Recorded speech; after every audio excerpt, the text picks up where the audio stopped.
actual test form? It's just on a list of stuff that they, every month now, they used to do it every 3 months now, every month I have to P-test. Yeah, but CBD. I know, I agree with you. It doesn't show up. I know, they haven't cleared it yet. It doesn't show up. It's on the list, it won't show up. You know what? We can prove it. Just do it. We should try it again, because that last one was an actual nothing, right? It didn't Show up, so I wonder why they have it. Because there's no THC in it. I know, they have it on the list. And you can't, there's nothing to test for Yeah. CBD. So, in other words, I don't know what they would test for. Well, the big thing, they're making sure two things. I have a level in me that shows I'm not selling the drug, you know, that I'm using it, and that I don't have anything else in me other than what they prescribe. That's right. But that's not a drug, CBD. And you're way down now, right, on what you take? I'm down to half of what I was. Honest to God, that is so good news. You're down to half of that shit. Because Lyrica, which is a nerve. Do you do Lyrica? Yeah. Now, Lyrica's non-narcotic. No. Does it work? That's what cut me in half. Do you think Lyrica would work on my lower back? And is there any side effect? Yeah, there's bad side effects. Oh, like what? Shaky. I have bad shake. Fuck, I don't want that. Have a seat. All right. Well, let me get you locked in quick. Okay, cool. Thanks. Yeah, that's one reason I didn't want to do it, but I've gotten past it. I've gotten past the side effects. Hey, Brad. What's going on, guys? Stephanie Thomas is running late. She's behind an accident. And we're up right now. Oh. Good to see you, Brandon. Hey, how are you? Hey, can you, Oh, I don't know why I'm taking your water. Are we up yet? We're up. Where's the accident? Is it a pain in the ass to take the audio off for a little while? No. Oh, do you want me to do it? Yeah, just for a little while.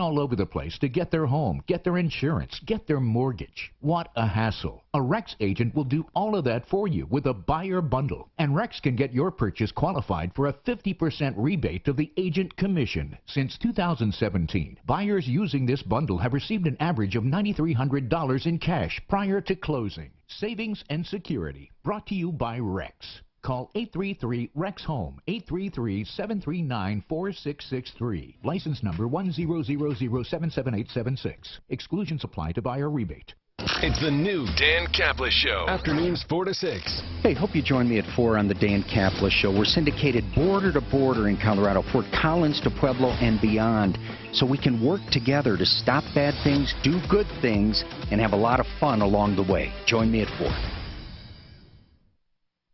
This is the Troubleshooter Show. I need somebody. Now, Tom Martino, the Troubleshooter. Hi, Tom Martino here. Welcome to the show, 303-713-TALK, 303-713-8255. That's our number. All you have to do is call and you get help. If you're listening by streaming or any other way, you can't call right now. You can call 24/7. So you can call right now. If you're on a podcast, for example, you can call and get in line. If you leave your number, we'll get back to you. It's 303-MARTINO. That's nationwide. You can call me anytime, 24/7, and we'll get back to you, 303-627-8466. There's never an excuse that you can't get through to us because we will be available to you. Now, what I do is help people, if you want to pass that around to people that you know, and tell them to call if they need help. Any kind of help. Consumer help, money help, help with neighbors, help with things you don't think are just right. You want to blow a whistle. You want to give praise. You can do that too. On-air reviews. Okay, so the other day we had a guy who had his car impounded because he took it to a mechanic. The mechanic did not have a license. It was suspended. And when the mechanic pulled his car around, the police nabbed him. And they arrested him. And he had some past charges. But because the car, he was driving the car, they impounded it. They claim the car was used in the commission of a crime. That's because he has a suspended license. So under Denver's nuisance laws, they were able to confiscate the car and they refused to give it back. Just so you know, Denver has written a law, a Denver nuisance law, that allows them to seize any personal property used in a crime. Now, obviously, the intent of those laws around the country are for drug dealers, meth houses, big yachts, that kind of stuff, okay? You know, smuggling with an airplane. It wasn't meant for a guy with a suspended license driving a car of someone else's and they confiscate the car. Now, it goes further. These seizure laws read so crazy, you're not going to believe it. For example, let's say the guy that was stopped for a suspended license. Let's say that that guy, now he doesn't own the car, he was driving the car, he's a mechanic. This mechanic now gets arrested. This poor slob who has a car, and I don't mean to call him a slob, he gets his car confiscated. It's gone. And he can't get it back because they told him it was used in the commission of a crime. Now, Now, I'm going to tell you something. You're not going to believe this, but I swear to God it's true. Let's say they made a mistake, and the guy who they said had a suspended license, let's say it turns out the license really wasn't suspended. It had been reinstated, but not entered on the computer. So let's say the mistake, the arrest was a mistake. Under Denver's seizure laws, they still can keep the car. Did you hear what I said? Why isn't anyone upset with this? I'm trying to get this guy's car back. Suzanne, what was his name? I'm looking for it in my notes here. It's just ridiculous. Don? Don. We're trying to get a hold of Don. I want to have some attorneys weigh in on this. I just find it outrageous. Today, by the way, our guest is Brent with Ideal Home Loans. Brent Ivinson is the owner, Ideal Home Loans. And this hour brought to you, by the way, we just love doing these kinds of shows because it helps so many people. And this hour brought to you by One Clear Choice Garage Doors, the best garage door company anywhere for emergencies or free inspections. If you ask for the Martino Special, the inspection, they will inspect it, adjust the hinge bolts, tighten them, adjust the safety settings, lubricate it, and give you a clear bill of health with their sticker on it, oneclearchoicedoors.com. So Brent is here from Ideal Home Loans. What are rates doing right now, roughly? So, you know, we have a lot of people thinking that rates went down because of the Fed move yesterday. Long-term mortgage rates were not affected. That was already cooked into the market. We saw that change kind of occur in late June. So 30-year fixed rates right now, 3.875%. 15-year fixed rates, 3.25%. But that's good. It's great. Really great. That's good money. Yeah, absolutely. You know, you're actually at a point where you could have a 15-year loan, and that money that you have to pay off that house could actually make more money for you somewhere else. Yeah, right. Where you can, I mean, this is crazy stuff. So the mortgage market, is it still going crazy? Yeah, it's still really busy. You know, when we see rates doing what they're doing, you have a lot of people taking advantage of them, setting up long-term planning. You bring up the 15-year rate. We have a lot of people calling our office going from their current 30-year mortgage, regardless of how far into it they are or aren't, going to a 15-year loan and realizing the savings are 6 figures in payments and interest by going to that shorter-term mortgage, and the payment is not dramatically higher than their current 30-year mortgage today. If you have any questions about loans, give us a call, or anything you might want to talk about. Let's help you. Hey, so Val, what's happening? How you doing? What's going on with you?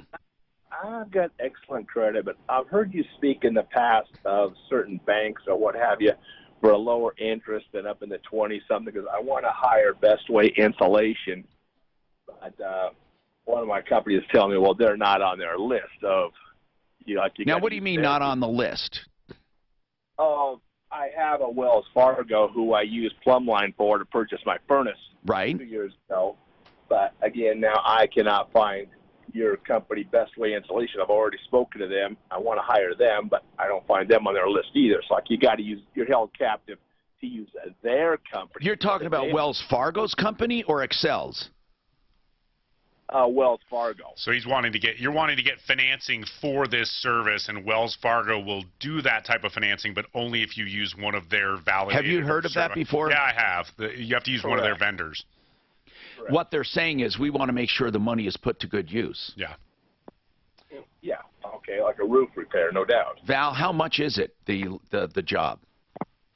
Just a little over $3,000. So would it be in the form of a second? You mean Is it mortgage? How do you take the loan? Is it unsecured? How do you take it? A credit card? What is it? At this moment, yeah, I got plenty of credit card to purchase it, but I'm just looking for a lower interest at the point. But Val, what will Wells do? Do they do it as a cross-collateralized loan? Yeah. Do they cross-collateralize the property since it's work on the home, or is it just a signature loan? Or Yeah. What kind of a loan is it? Well, I guess at this point I'm not sure because I called them. All they say is to go to their list on their computer, what have you, of all the people. But all I mostly find on there is heating and cooling companies. Well, and that's pretty common because insulation they haven't caught up yet. Ask them what it takes to get a vendor approved, or just get a line of credit somewhere. Is it hard to get a second deed of trust line of credit? No, again, it's all based on qualification. You got. What is your credit score, Val? It's about 802. No. Oh my gosh! You have plenty of equity. How much equity? I got about 7 months left on the house, and I know it's over 200,000. Oh, listen, man, Val, who does those loans? A lot of people. We do them. It's not the most competitive, I think, with us. I mean, we can certainly look at it for them, but who do you bank with here in town, Val? Bank of the West. I would call it. Well, listen, man, Val, you have everything you need to get a second. Yeah. I wouldn't go with Wells Fargo if they make you go with a particular contractor. I don't know what to tell you, but you have everything going for you. 303-713-TALK, 713-8255. Okay. You have equity. You have credit. You should get a line of credit. Now, are lines of credit readily available right now? Yeah, definitely, especially for someone like him. I mean, that's any bank or credit union's dream, and that's in the home equity space. They're not going to give him something for $3,000. They probably likely have a minimum of some sort or another, but that's fine. You only pay on what you use. All right, and that's Brent Iverson, Ideal Home Loans. We have more coming right up. This report is sponsored by Discover Home Equity Loans. I mean, if he's 7 months away from paying his house off, the mortgage payment's not going to count against him. Oh, okay. And then, if he needs to borrow 10 grand or 20 grand at 4.5% interest only, I mean, he could make $400 and be fine. So. Gotcha. The weather forecast could be partly sunny. Going to be a good chance of afternoon thunderstorms today. Be careful. He's a perfect guy that if he was borrowing more, he'd be a great candidate for that option equity product we're going to bring out. So that'd be a home run for him. No payments on it. Give you the cash you need. What's the upfront cost? On that, it's about a point typically. So. Point of what you plan. Yeah, point of what you plan, what you end up borrowing. So if you take out. Okay, guys, I'm going on. 200 grand. Fix It 24/7. The company I know and trust for plumbing, heating, cooling, electric, and drains. Here's the deal, okay? People are always afraid of what it's going to cost to find a problem or what it's going to cost to get someone to their home. Often, it costs a certain amount to get into your home, and then they charge you by the half hour or hour with a minimum. With Fix It 24/7, you are limited to $39 no matter how long it takes to find a problem in plumbing, heating, cooling, electric, and drains.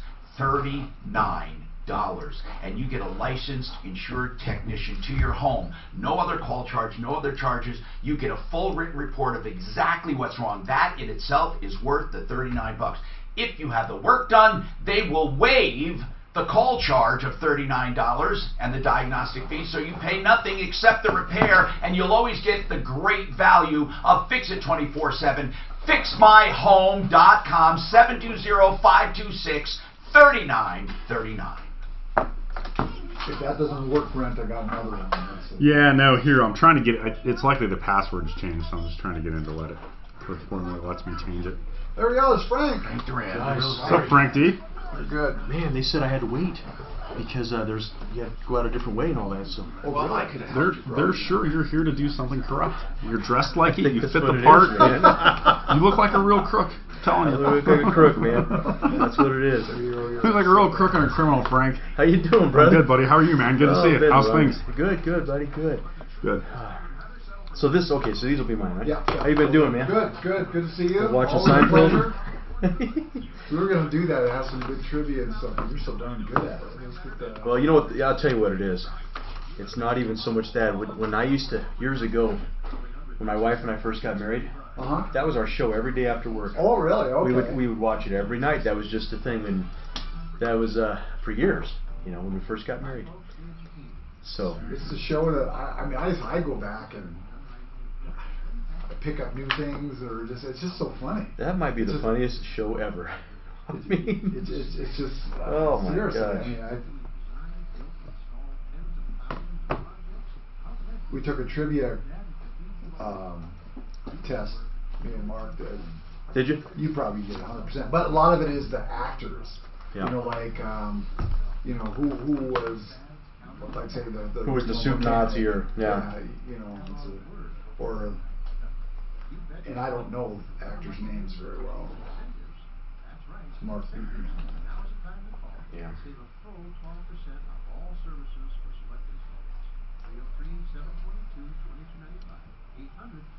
We tried to stump you the other day. What was that one?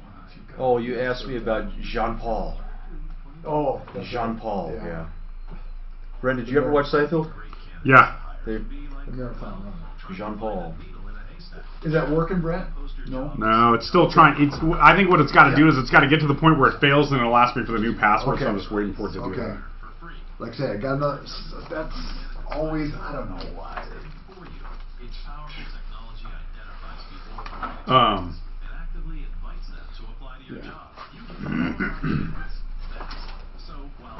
So is the 1% is it the 1% the 1 point you borrow, or is it it's the line amount? So line amount. Yeah. Brent, it's a gold mine, and if we could make it a mini, here's what I'm thinking. Once they're approved, right? Maybe they get a credit card or a card. Right. It's not a real card. It's a card that says they have this second and it's up to this amount. Or maybe it is I don't know. But then they draft from their account for home services only, so we can so you can leave the house. If there's equity and credit, now what do you mean? Is it is there a mechanism we can do that? You have a lending Well, what we got to do, we got to find somebody. We got to find someone that we can securitize it with and sell it in bulk. That's what we got to do. We just got to find what we want to do. Because it'll pay pretty good interest. Oh, for sure. People will pay. I mean. Hi, Tom Martino, your troubleshooter, 303-713-TALK. Now, I'm going to take all of your calls. If you are on the line, stay there, please. And we have Ideal Home Loans with us. And then also, Frank Duran, the real estate man, joined us. And any real estate questions? Don, you want me to take Don right now, right? Don, oh, yes, Don is the guy I talked about. So, Don, listen, we have not forgotten about you. And again, I opened the show talking about it. You took your car to a mechanic. The mechanic was arrested for not having a license, and because he drove your car was impounded under the City of Denver nuisance law, and they say they can keep it. Now, just for those listening, they have been doing this for years. They are thugs, and they're nothing more, in my opinion, than thugs. Even though they wrote a law saying this, and no one has ever challenged it, it's thuggery. They took your car, they're going to keep your car, and they're now going to extort you. They said if you pay $1,500, you can get it back.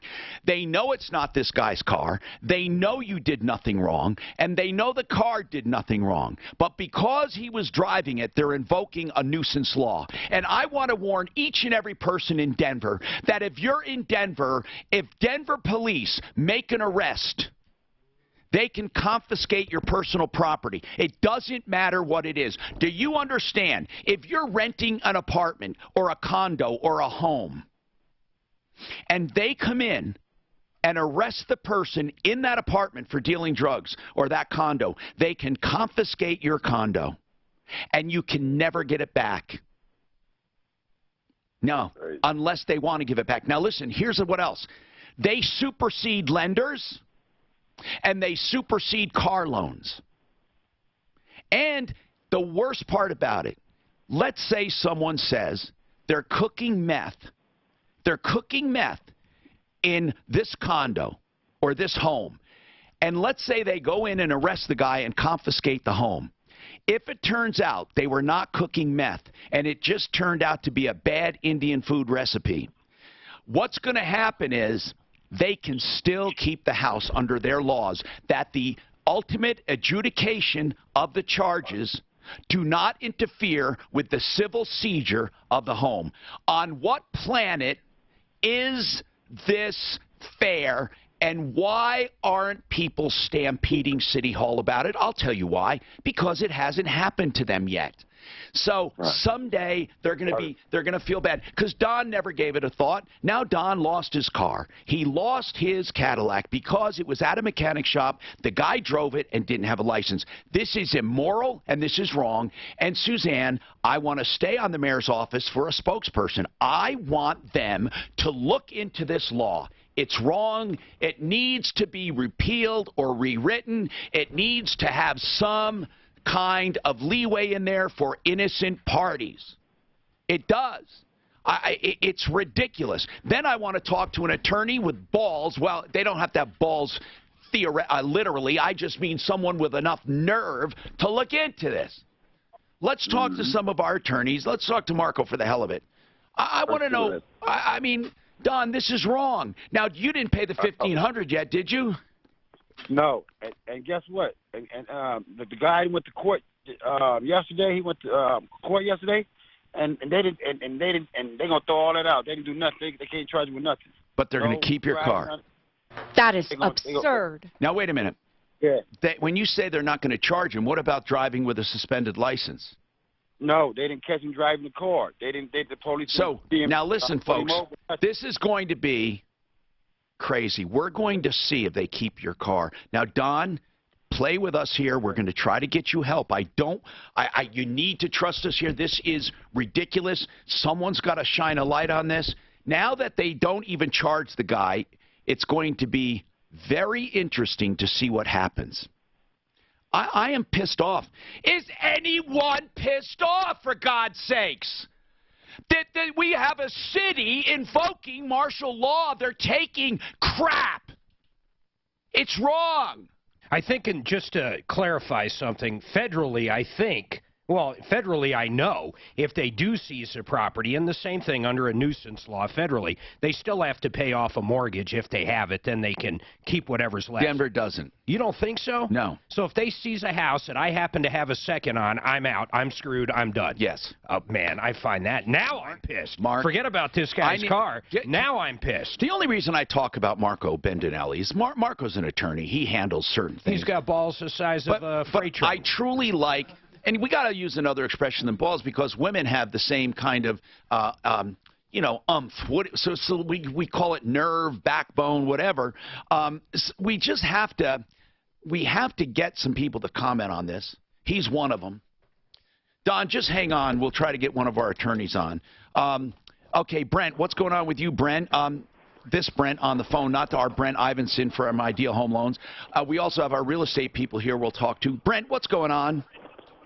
Well, I'll sum it up real fast for you in 30 seconds or less. Basically, I'm living in a condo, and I have a month-to-month lease. There's two other people that they're renting out. They're treating it like it's an apartment, but they also have leases as well, and they live above me in two other units. So the wiring in the place is pretty much, wired to assist them as well. Wait. What do you mean? Hold on. I'm sorry. I didn't want to interrupt, but what do you mean wired to assist them as well? Well, because they use, they have their own, kitchen set upstairs and stuff, so there's not enough electrical usage. So they've rewired the whole system to make it like a three-unit, like an apartment almost, instead of a condo. It's not a single-family unit anymore. So you're renting a place and paying part of somebody else's utilities? Well, yeah. Basically, all the utilities, everything's wrapped up in the rent agreement there. Oh, So what's your problem now? Tell me, you didn't tell me what the problem is. You're in an apartment and you're paying, or you're in a condo and you're paying rent, which includes utilities. Therefore, what?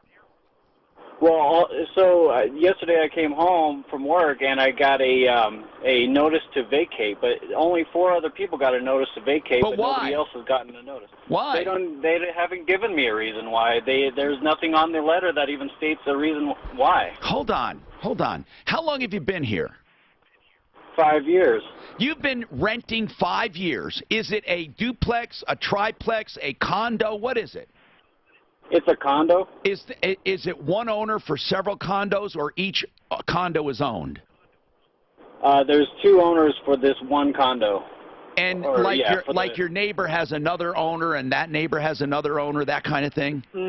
No, I'm sorry. The owners they own the whole That's what I wanted to know. So really, it's an apartment complex. You're calling it a condo okay.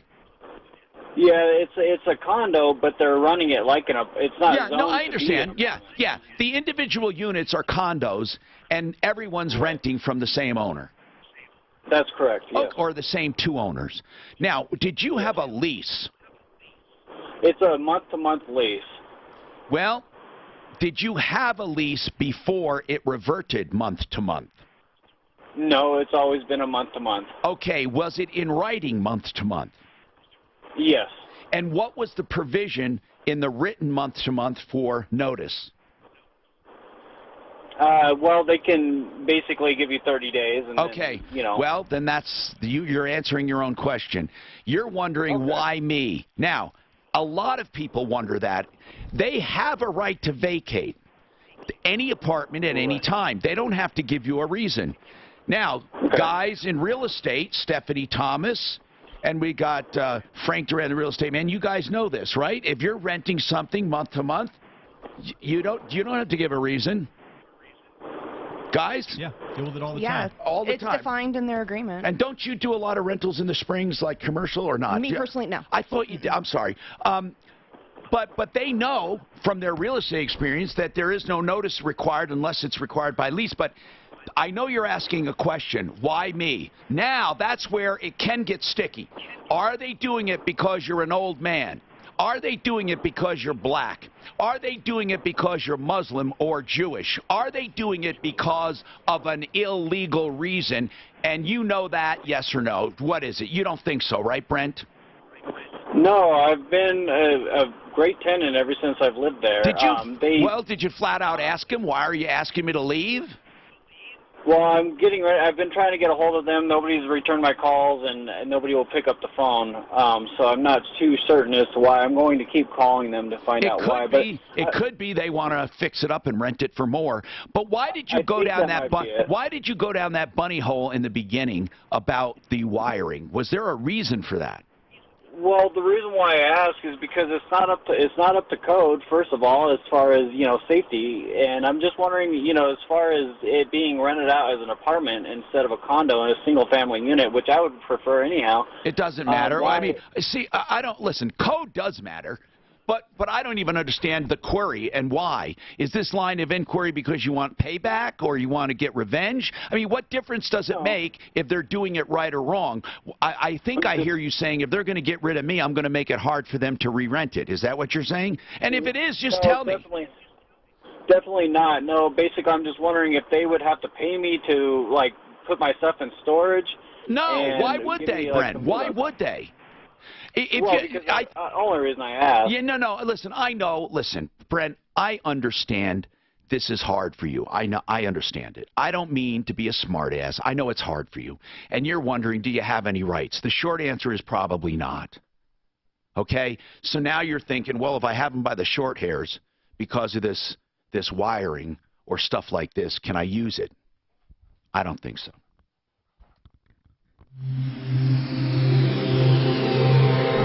Because I would have no idea. I got the same problem. Yeah. I can't figure out how to get rid of it and log on to it. I am. Because I think Okay, so go to this one. Go to If I own the house TSM outright and I Studio, see committed if the that's up there. crime, I agree with you. But Okay, the bank, TSM5 if Studio, they have okay. rights to that house, how about a fucking building? How about the Quest building that's owned by Quest? If someone commits a crime in that building, they can take that fucking 50-story building. No way. No way. The number They might one have to confine it to that exclamation. unit. Mark, All and that lowercase. equipment. Mark, listen. You want someone outraged at it? If you're correct on that, I'm outraged for completely different reasons. But aren't you outraged anyway? No, I think back when I owned a building in Denver, you're telling me growing pots illegally, they could have came in and taken my building with fucking zero things I could do about it. I find that outrageous. And hold on, find out about a car.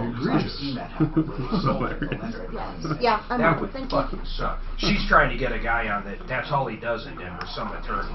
There is one that actually does it. That's all they do is nuisance law. Wow. Brett, have you heard of Board RE? He specializes in it. His advertisement is if your property was Just taken. a quick paragraph. Okay, right guys, there. I got guys. AmRest247.com. You know what? That stands for American Restoration.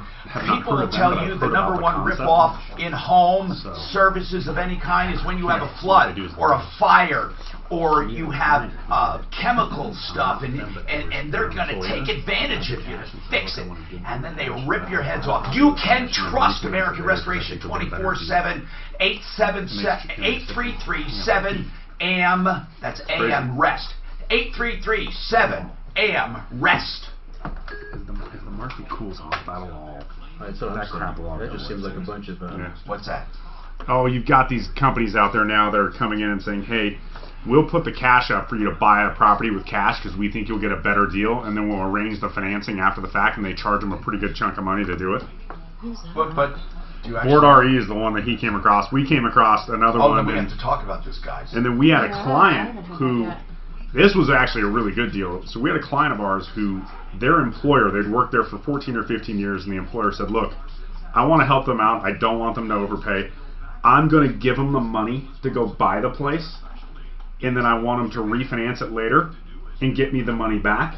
But get a little more. And they said, but we need to know that they qualify for sure. And so, you know, they were involved in making sure that we could do the refi down the road, but it ended up being a pretty good deal for these people. I bought it for I did that for my nephew, my niece one time. You know, it was a cash deal on paper. Yep.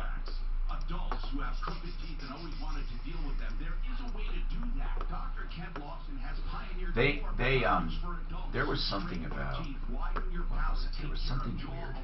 That deal was something weird. They had listed it low and they realized it and they wanted out. So these people had to get loan approval, the buyers, my people, and then so we switched it to a cash deal. Yeah. And they claim, well, it's not a cash deal because I'm doing it, and they're going to have to get a loan eventually. And I say, but as far as you're concerned, what do you care? At closing, you're getting a cash deal. I mean, but then he said, then you're buying it. I said, no, I'm not. You're giving them the cash to buy it. But they were trying to say, well, that's a loan. Yeah. You see, they just wanted out. Of course, it did work. I mean, but think about that bullshit. Yeah. Did they make you sign a gift letter? No, because to them, what difference does it make? They're going to get at closing their full price and walk away. Oh, the sellers were acting that way? Yeah. Oh. What would it matter? Yeah. What would it matter if they found the money on the ground? I mean, yeah. Why not? I couldn't understand it. It was then I found out they had a bigger offer. That's the only reason. Right.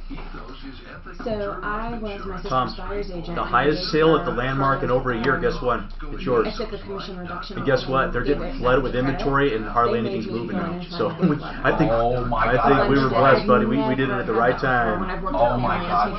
And that one's still sitting there and sitting there. And they dropped their price. They're sitting there. What are they sitting at now? They went to 2.1.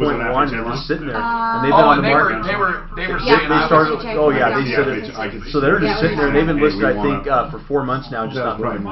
He said, "Oh, I got several offers at 2.6," and I said, "Oh yeah, okay, sure." Several offers. Where are those offers now, bro? That's what I'd like to know. Look, it doesn't matter. Why do people bullshit like that? I don't know. probably trying to convince us to. They wanted us to raise our prices. I don't think he's got any problem with the ED stuff. It's more of The other side will always try to minimize your claim. The other side will always try to. Hiram says that guy or not entitled. he's interested Someone again. will fight for you. If it's someone else. What is he? What? Tell me what he's What upset do you about. mean, though? John Fuller will I think he'd do that, yeah. No, I'll give it to him. He'll do it. At least once, there'll be no problem. I'll do what? The shot? He said he'll do one shot. Hell no! I gotta make this in my penis? That's What is this, Mark? What is this? It's for your one No, shot. but for real, what is it though? I need one of these. I do. It's yours for $2. No, where do I get it? I want to buy these. Where do I get them? Dollar store. Oh my God, I need them for oil stuff.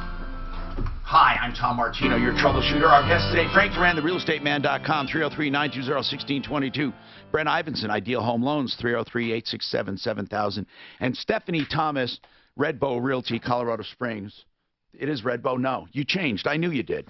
Yeah, actually, I was real excited to announce that I went back to Exit Realty, have a great new office in Colorado Springs, so want to invite anyone down who wants to come chat. I've got a nice spot now. Exit Realty, 719-687-2052. Welcome to the show, folks. We love what we do. Let's go to the phones. Okay, listen. This is really important. I did not forget about you, Angie. I got to go to Kate, though. Katie is we are going to handle this. Go ahead, Katie. What's happening? Oh, hi, Tom. I have a really quick question. Yes. We have a leak in our basement with a, it's a very simple leak with a copper pipe. Oh, do we need a licensed plumber to do the work for Is it a drain line, did you say? No, it's a line that goes to our sprinklers outside. Oh, okay. And we'll need copper cut and a new valve put in there. Okay. You know, I must admit that when it comes to the sprinkler system, the only place that I know you need a licensed plumber is for where the check valve goes and where it marries into the house water. But I'm not saying you don't need it elsewhere. I'm not sure. But I will say this, okay? Almost no one gets a master plumber licensed to their home. What they get is a journeyman or someone or an apprentice who is working under a master, okay? If they have absolutely no licensing, then this is a cop-out question, a cop-out answer. If they have no licensing, then they can't do what a licensed plumber must do. They don't have to have a master's license. However, a company must have a master in the company or being paid by the company. Can't the homeowner do it themselves? Yes. Homeowners can do things themselves with a permit. Wink, wink. Yeah. So here's what Mark is saying, wink, wink, is people pull what's called a homeowner's permit, then have a handyman help them. I'm not saying you should do that or it's even right to do that, but some people have done that. Well, let me tell you, I am using one of your okay, who? Troubleshooter, one of your on my referral list. Who are you using? Yes. Well, I'm using Inspector Handyman to do our painting and our some paintings. Now, did Inspector Handyman say they could fix the drain line? Yes. Okay. And they said they don't have licensed plumbers, but they said they do all sorts of interior remodeling, kitchens, baths. Of course, yes. There are a lot stuff. of things they don't need permits for. In fact, can we get someone on either from Plumline or Fix It to ask that question about plumbing permits? Hold on a second. Let's get one of our experts. 303-713-TALK. Leslie, your turn. What's happening, Leslie? Oh, hi. Hi, Leslie. Thanks for contacting us. Leslie's now proof that if you write to us, help@troubleshooter.com or call us at 303-MARTINO, we will call you back. What's happening? I am staying right now in a nursing home, and I signed a lease 3 months ago for an apartment, and I am trying to get to that apartment. Well, let me ask you something, Leslie. How long have you been in the nursing home? I've been here since April of 2018. Now, why are you in a nursing home? I had a MS flare-up and a heart attack. Oh, so you were convalescing in the nursing home with hopes of getting out? Yes. And you signed a lease. Now, are you having a problem getting out of the nursing home? Yes. I'm working with an agency called CCT. What is that? I don't know. It's a CC transition. Okay, but what is the problem? Is the problem getting out of the nursing home or getting into the apartment? Which one? The problem is I need a discharge date so I can actually live in my apartment that I signed the lease on in May 5th of this year. Okay, so why do you need a discharge? Who's preventing you from just leaving? I mean, it's a free country. If you decide you want to leave, who would prevent you? People who are higher than me. You know, they're more important. You know, doctors. No one can keep you anywhere. I don't understand what you're saying. You are in there voluntarily. You haven't committed a crime. I have not. What you want to do is you want to leave. Now, what contract did you sign in that convalescent home? I signed a lease. Well, what did you commit to? Just staying here. Send us a copy of the lease. Yeah, I don't understand it. I don't understand it. I mean, how long is the lease, month to month, dear, or was it a year's lease?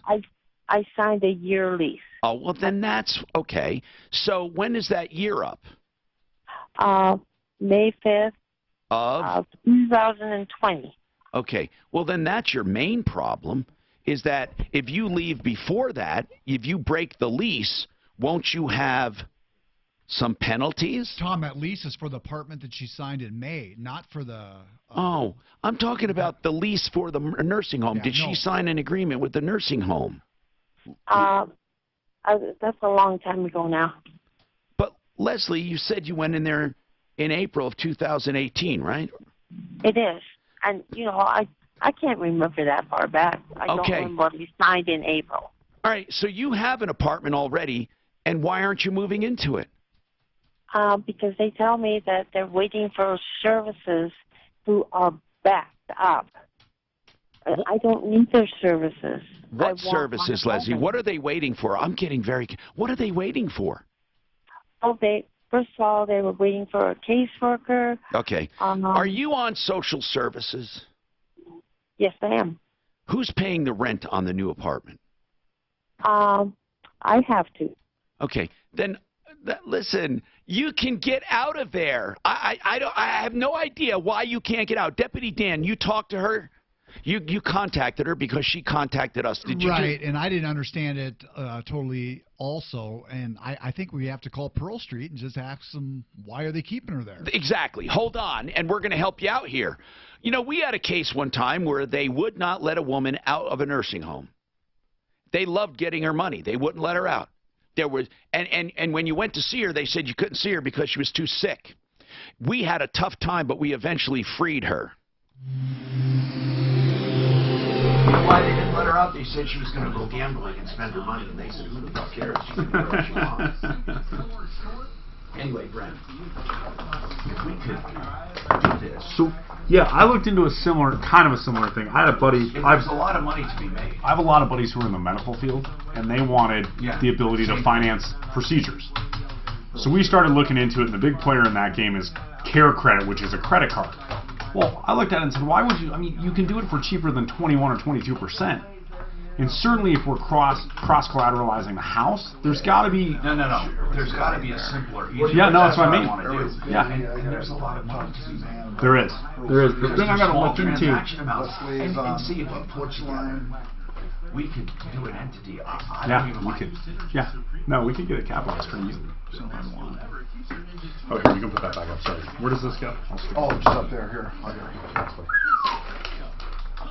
I got it coming up. Do you want to save money on flooring? It's simple. SimplyFloorsInc.com.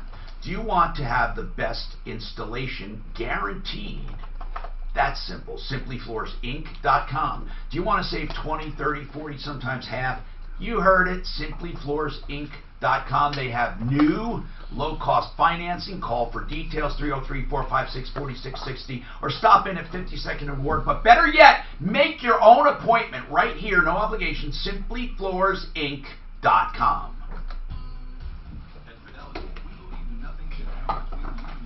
Switch me over if I'm already back. How often does that work out, bro? Not very often. Almost never. And all of our companies need it. Yeah. Well, I mean, people would much rather. Here's the deal: if there's hardly any cost to it. Granted, the interest rate's going to be priced to risk, but that's fine. And it's easy to get. We could do a ton of it. It's not very tough. I just got to make some phone calls and find out who do we sell it to, or who do we have service the paper. You know? Yeah, because if we could service it, but that's a whole another gigantic undertaking. That. By the way, Mark, did you say he was interested in getting fooling around just so you could give me this? Yeah. Oh. Would you do it though? I am curious, sir. First of all, I don't need it. If your equipment simply did not work and that would fix it, I think anybody would do it. I would try it. But talk about a last resort. But I don't know how I would do it. This guy, seriously, we looked up where you inject right in the middle, if you will. Underneath. Oh. Can you fucking imagine? No, I can't. Like, terrible. I might just give up sex. All right, I'm out. That's I'm good. That's that. All good. Hey, on another note, I didn't know that meth smelled like Indian food. I've never done meth, so when you said earlier, just like Indian food. Like, oh, huh.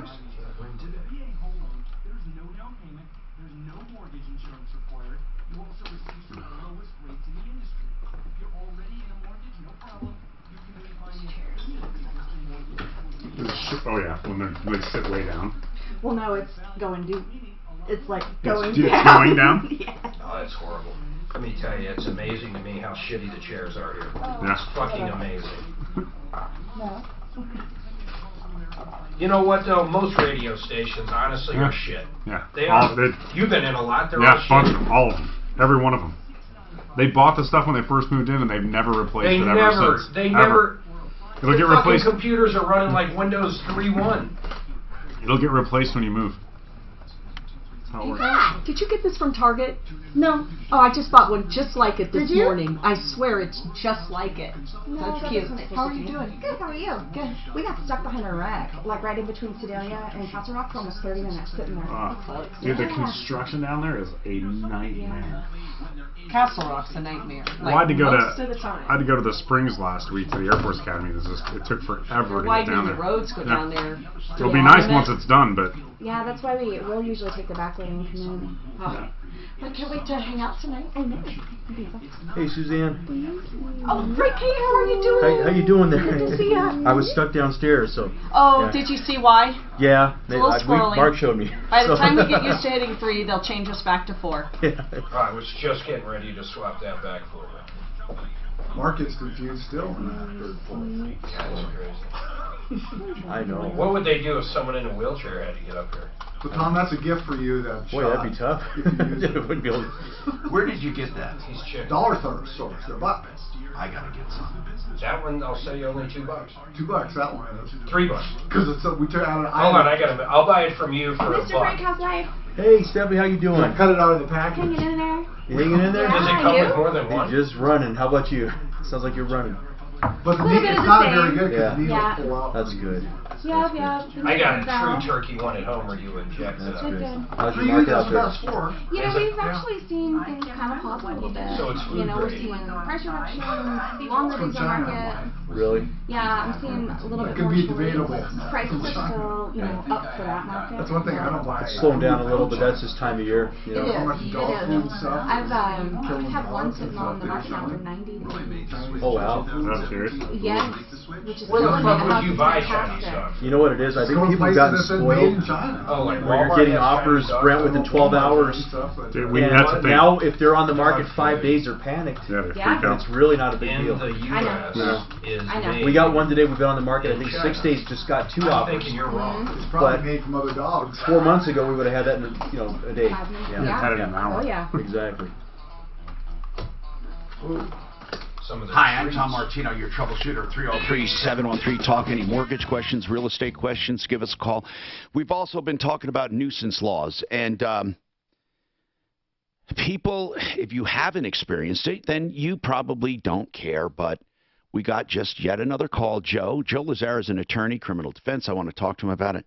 So this mechanic was working on a car, a client's car, Joe. And the mechanic did not have a license or a suspended license. The police arrested him and took him in and impounded the car. Now, they have the car. Under Denver nuisance law, they said it was used in the commission of the crime. A crime is driving it. This is stretching it. I mean, nuisance laws, if everyone remembers, came with the drug laws, with the drug busts. You know, jets, airplanes, big utility vehicles used to smuggle dope, or big mansions purchased with drug money, or meth labs. That's different. But then they stretched it. Denver went too far. Denver said, you know, if somebody, we've had cases where guys loan their car to their uncle, and their uncle had past traffic tickets, and they seized the car. Now, not only did they seize the car, but now the owner, who committed no crime, is not guilty of anything, suffers. And now they tell him, oh yeah, we can keep it. We can keep it.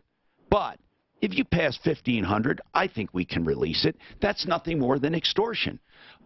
Joe, I don't know what you do, if you've ever heard of this. Now, I understand from Mark and Suzanne, there is an attorney in town who specializes in helping people through the nuisance law. Suzanne, is there such attorney that actually exists or not? Well, Mark sent me a contact, and I have a message into him.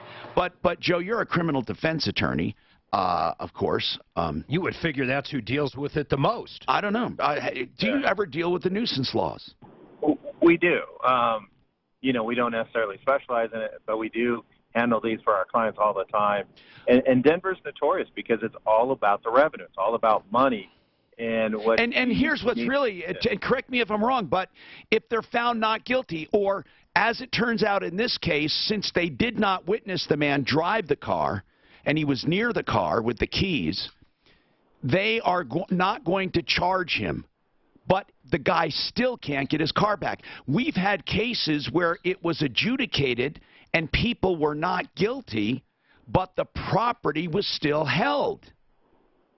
Right, 2 separate legal claims. The city nuisance law is more civil in nature, and it is about revenue. And it's, you know, like you said, they want $1,500 from him. That clearly is not acceptable. He needs to reach out, communicate with the city attorney that handles the nuisance laws.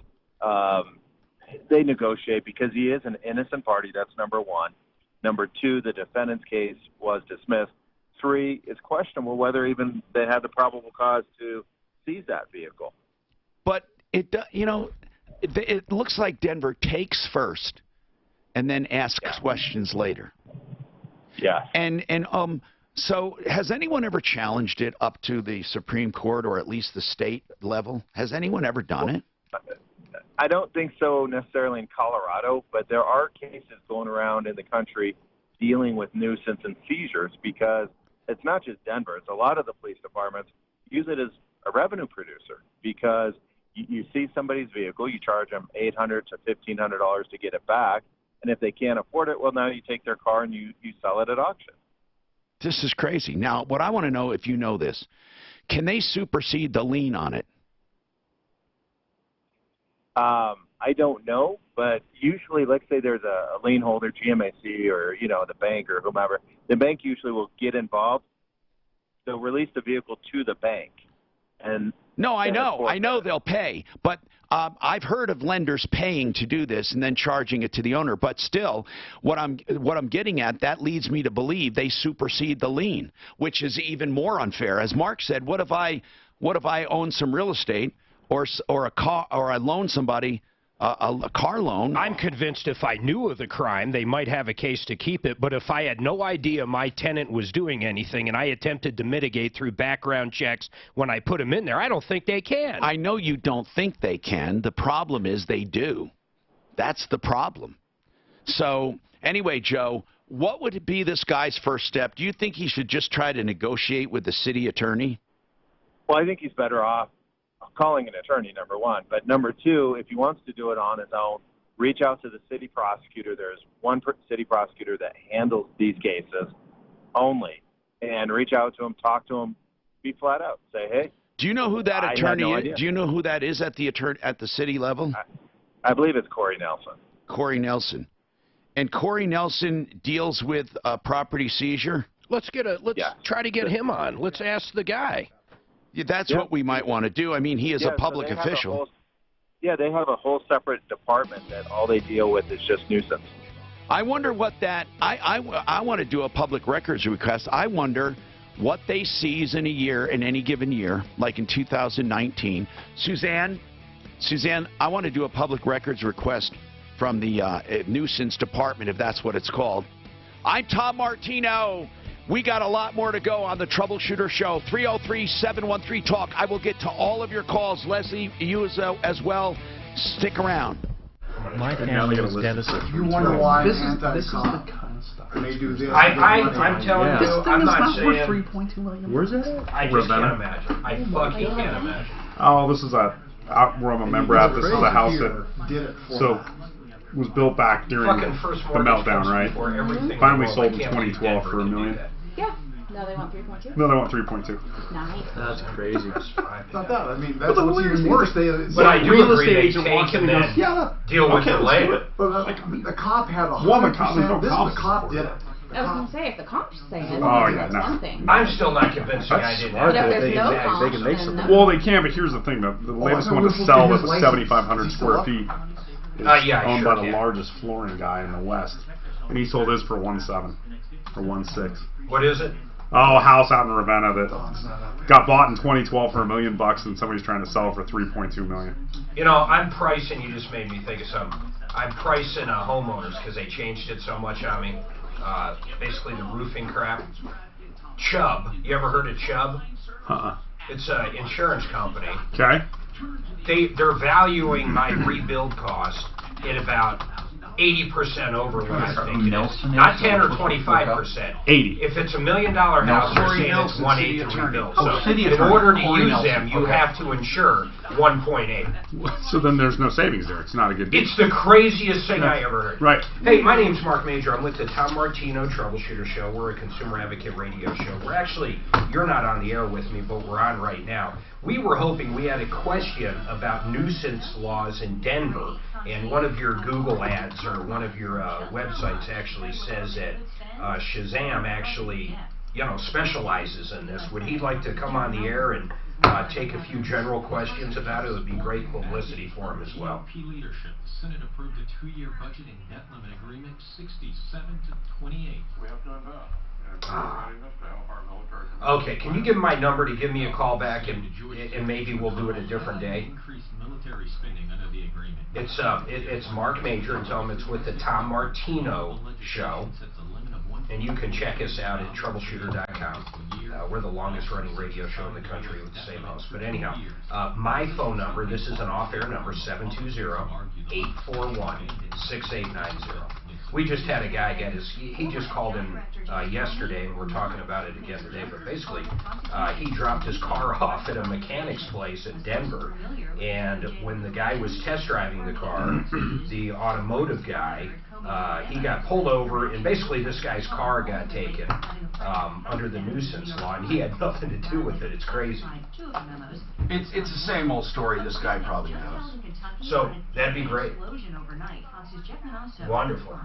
Lisa, people 50 miles away say it looked like an atomic bomb. Yeah, tomorrow would be great too. So just the quicker the better. Thank you, bye. For gas pipeline that rocked Junction City, Kentucky overnight. No, Mark, you say bye-bye. Bye-bye-bye-bye. There's someone in the building that goes, MK, instead of okay, she goes, MK. Drives me insane. MK. I'm sure you know who that is. MK. I'm sure you haven't vocalized that to her one time ever, have you? She does not like me, if that's where you're going. That's what I love about you. A lot of sales reps in the building aren't. I'm not big fans of Mark Major. No. It's alright. Some are. Some love me, some hate me. MK, what the hell's happening? You mean okay?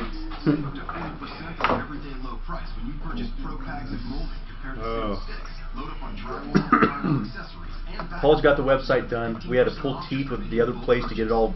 Is it up now? It was an ordeal, yeah. Can I look at it? It's all, the only thing we're missing is our Martino banner, which will be up. He says he's going to put that up later. The referral list. Yeah, referral list, yeah. Did you just redo your website? Yeah, but it was like pulling teeth, Brent. Oh. Dude, it's the biggest undertaking. Oh, we got it done, thank God. Takes forever. I forgot. Are we hosting that for you, Frank? Yeah. And then you start going through it and you Oh my realize God, that looks good. you got issues in the copy and it's Holy shit, Frank. That's way better, huh? And then if you Oh scroll my down, God. you could go on MLS, and it's pretty cool, man. Let me see.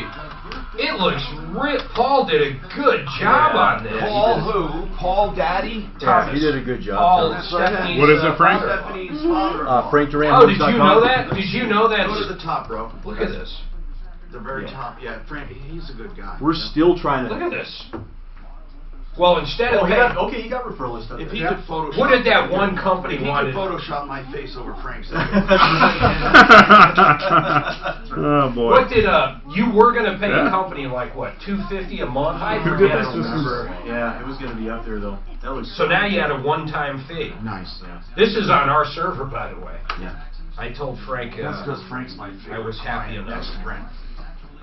I thought Next you to said Stephanie. Brent was your favorite. Stephanie chicken feed? Sorry, right in Denver. Who's Right. male? Who's male? It's your favorite realtor All right, client. come on. My favorite mortgage. I know I'm awfully short Nice to move smile. on this chair. It's a lot better, Brent, yeah. No, it's good. It took a while, buddy, Oh, let me yeah. tell you. That was great. Dude, it takes forever. Hey, I think though, I've He been does good thinking work. about this, Brent.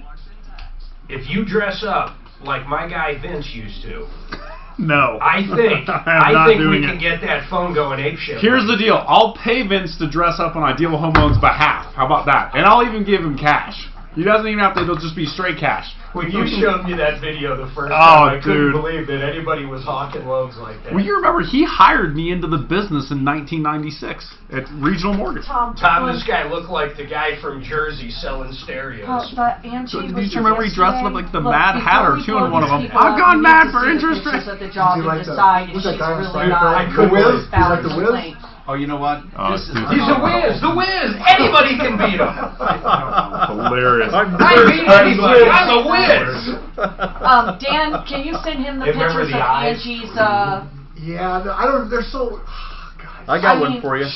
Go. What was Mr. Wilhelm's new name when he joined that cult, that religious cult? Oh, I am. Dan's The husband. Sunshine Carpet Cleaning. Yeah, the Sunshine Carpet Cleaning. I am. Oh my God, what was his name? And I want to clean. I your am not carpet. Mr. Wilhelm. Someday the entire world will be carpeted and we will clean it. Oh, Mr. Wilhelm. Oh, and George was so upset. They got you. Why do they want me? I know.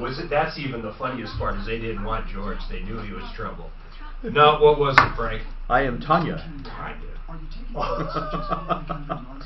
Tanya. That's a good trivia. That is funny. The lady on that said they broke a windshield when they pulled a tree down. The tree's not even freaking close. Well, then how'd they do it? She's a nothing. Okay, You what know am I what? looking You at? jumped to conclusions. This house. What am I looking at with this house? She sent so damn many pictures. So Did here's you send me the pictures? Come on. What am I looking at with the house? where the house is at, the trees, the tree. Yeah, but That's how where big the the tree? You see that tree? That tree right there. Listen, when trees fall, they go over. They don't go straight down, Dan. So even if the car was 30 feet away, if the tree Listen, was 30 if feet you quit tall, talking, you gotta I find see out a the- deck in a house. I don't see you know any what? trees. I'm going to get louder and right. Hi, Tom Martino, your troubleshooter. Welcome Works to the for only nine show of of its its kind anywhere in the universe where we are solving problems each and every day. 303-713-TALK, 713-8255. This hour brought to you by Approval Reverse Mortgages. Now, you've heard of Ideal Home Loans. Of course, they're here as a guest. They do forward, regular mortgages, and reverse mortgages are a special animal. That's for people who are in a rare circumstance of having a lot of equity and over 62, and they want to use some of that equity, not pay it back, let it accrue. Listen, it's good for some, not for others. It actually can be a useful tool. ApprovalReverse.com. And speaking of Ideal Home Loans, they're here, along with Frank Duran, the real estate man, and Stephanie Thomas with Exit Realty in Colorado Springs. Frank is with Remax Alliance. Of course. I'm sorry, Frank. Okay, so now let's talk about the nuisance laws. We're going to try to get an attorney on that specializes in nuisance laws where your property is seized by the city of Denver. We're going to also make an open records request for how much they make on this program because I believe it's pure extortion. Okay, so Leslie, I didn't forget about you. Did you find your lease for the nursing home? No. Well, we have to see it. You're going to have to break the lease, and there's going to be a penalty. No one can keep you there, but you do have a lease. I don't know. That lease might let you out when you're better, and that's why they're waiting for. Well, hold on. You didn't sign a lease for the nursing home, or you did? I'm trying to figure that out. I'm not sure myself. Okay. Could you do me a favor? Ask the nursing home for any documents you signed upon admission, okay? And then other than that, we need to call them, and Dan will do that later, and ask him, isn't it? Clint called. Clint, did you already talk to him, yes or no? Shake your head. Yes? No? Okay. He's going to find out why they're not letting you go. Let's go to Clifton. Clifton, what's going on with you? Hello, Clifton. What's happening? Tom, I signed up for a riverboat cruise in January, put $1,000 down. I paid it off. The cruise was $11,200. Did you pay for it all? Yeah, I paid it off in June. Did you pay directly to Viking or whomever, or did you pay through an agent? Through an agent. And what happened? Did you go on the cruise? We were supposed to leave Sunday. And they notified us that the Mississippi River was too high and the riverboats couldn't go down underneath the bridges. And now they're balking about giving my money back. Well, wait a minute. What does your agreement say about it being postponed or delayed? Well, they offered me a trip to go to Cincinnati down to Memphis. I've already done that. Well, man, I don't see where they can keep your money. Did you agree to a non-refundable thing? I mean... No, I even got insurance. Hold on. Okay, then this is crap. Did you do this on a credit card? Yeah, Capital One. Well, and I disputed it. Yes. Well, the credit card company give me $8,400, but I can't use it for 90 months because they're waiting to see if they'll dispute it. You mean 9 months? 90 days 90 is days. usually what they have, Tom. What does that mean, you can't use it? That means it's a provisional credit. It's provisional, yeah. But I'm curious, why only 84? You said it was 11. Well, because they give me 80%. They said. But why 80%? I'm curious how they came up with the number. The card said that's all they would do. Let's blow up this agency. This is crap, man. If he can't simply go because of them, why in the world would they keep $3,000 of this guy's money? Are they calling it an act of God, and maybe there was some writing in the contract for that? I don't have a clue, but an act of God would be High Rivers. Yeah, but it doesn't. My God, even the worst airlines in the world, if they literally can't take off and land, you're going to get your money back. I know. Well, I know. Okay, what's the name of the agency? Bonnie Bray Travel. Well, Bonnie Bray here in town? Mm-hmm. And they bought it from who, though? Who's the riverboat? American Queen. If he paid Bonnie Bray, they need to give him. This is crazy. Okay. Tom, didn't he I say bet he they had don't have the insurance? money to give him back. The insurance is only for health generally. He did say he had insurance. Yeah, but generally that's only if you get I sick don't know. with the doctor. What is the insurance about, sir? Well, the insurance, I called the claims department, and they told me to go to my travel agent, fill out these claims, and maybe in a month I might be able to get my money back. Well, you got to at least try, right? That's one way. Well, at 1 o'clock I'm going to meet this travel agent, and we're going to go over it. Now, who's the one that won't give your money back? Bonnie Bray or the other people, American Queen? American Queen. So why do you think Bonnie Bray would have a responsibility? I usually say stuff like that too. No, I'm not talking about you. I'm talking to Mark. Who did you pay? I get my credit card to the travel agent. Bonnie Bray, right? That's why I say it. That's the only reason I say it.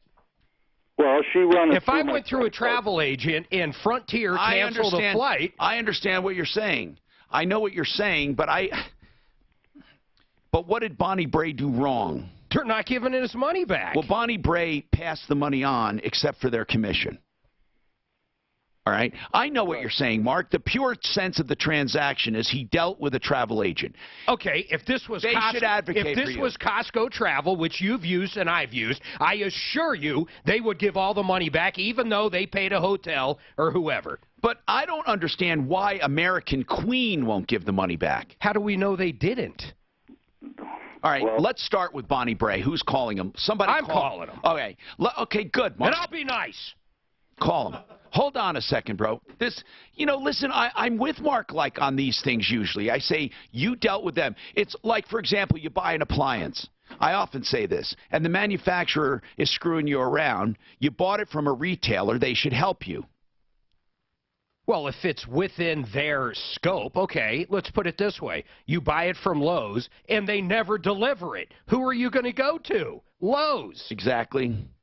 Angie, I'm looking at photos. I don't understand the photos. I don't see one tree. I see houses. Dan, are you sending me the right one, bro? I don't know what you're sending. You're sending me houses and a house with a deck and a deck railing. So tell me how this relates to a deck. A tree. Okay. So tell me what's going on. He's trying to show me some pictures, and I don't see any tree. I don't see any trees. So go ahead. Can you show me the Dan? last set of pictures that I sent to Suzanne, she didn't get, but I was trying to show you how big the trees were and where they were located. Okay, so are we talking about behind that fence? Is that you? Do you own the house with the green table and chairs? Yes.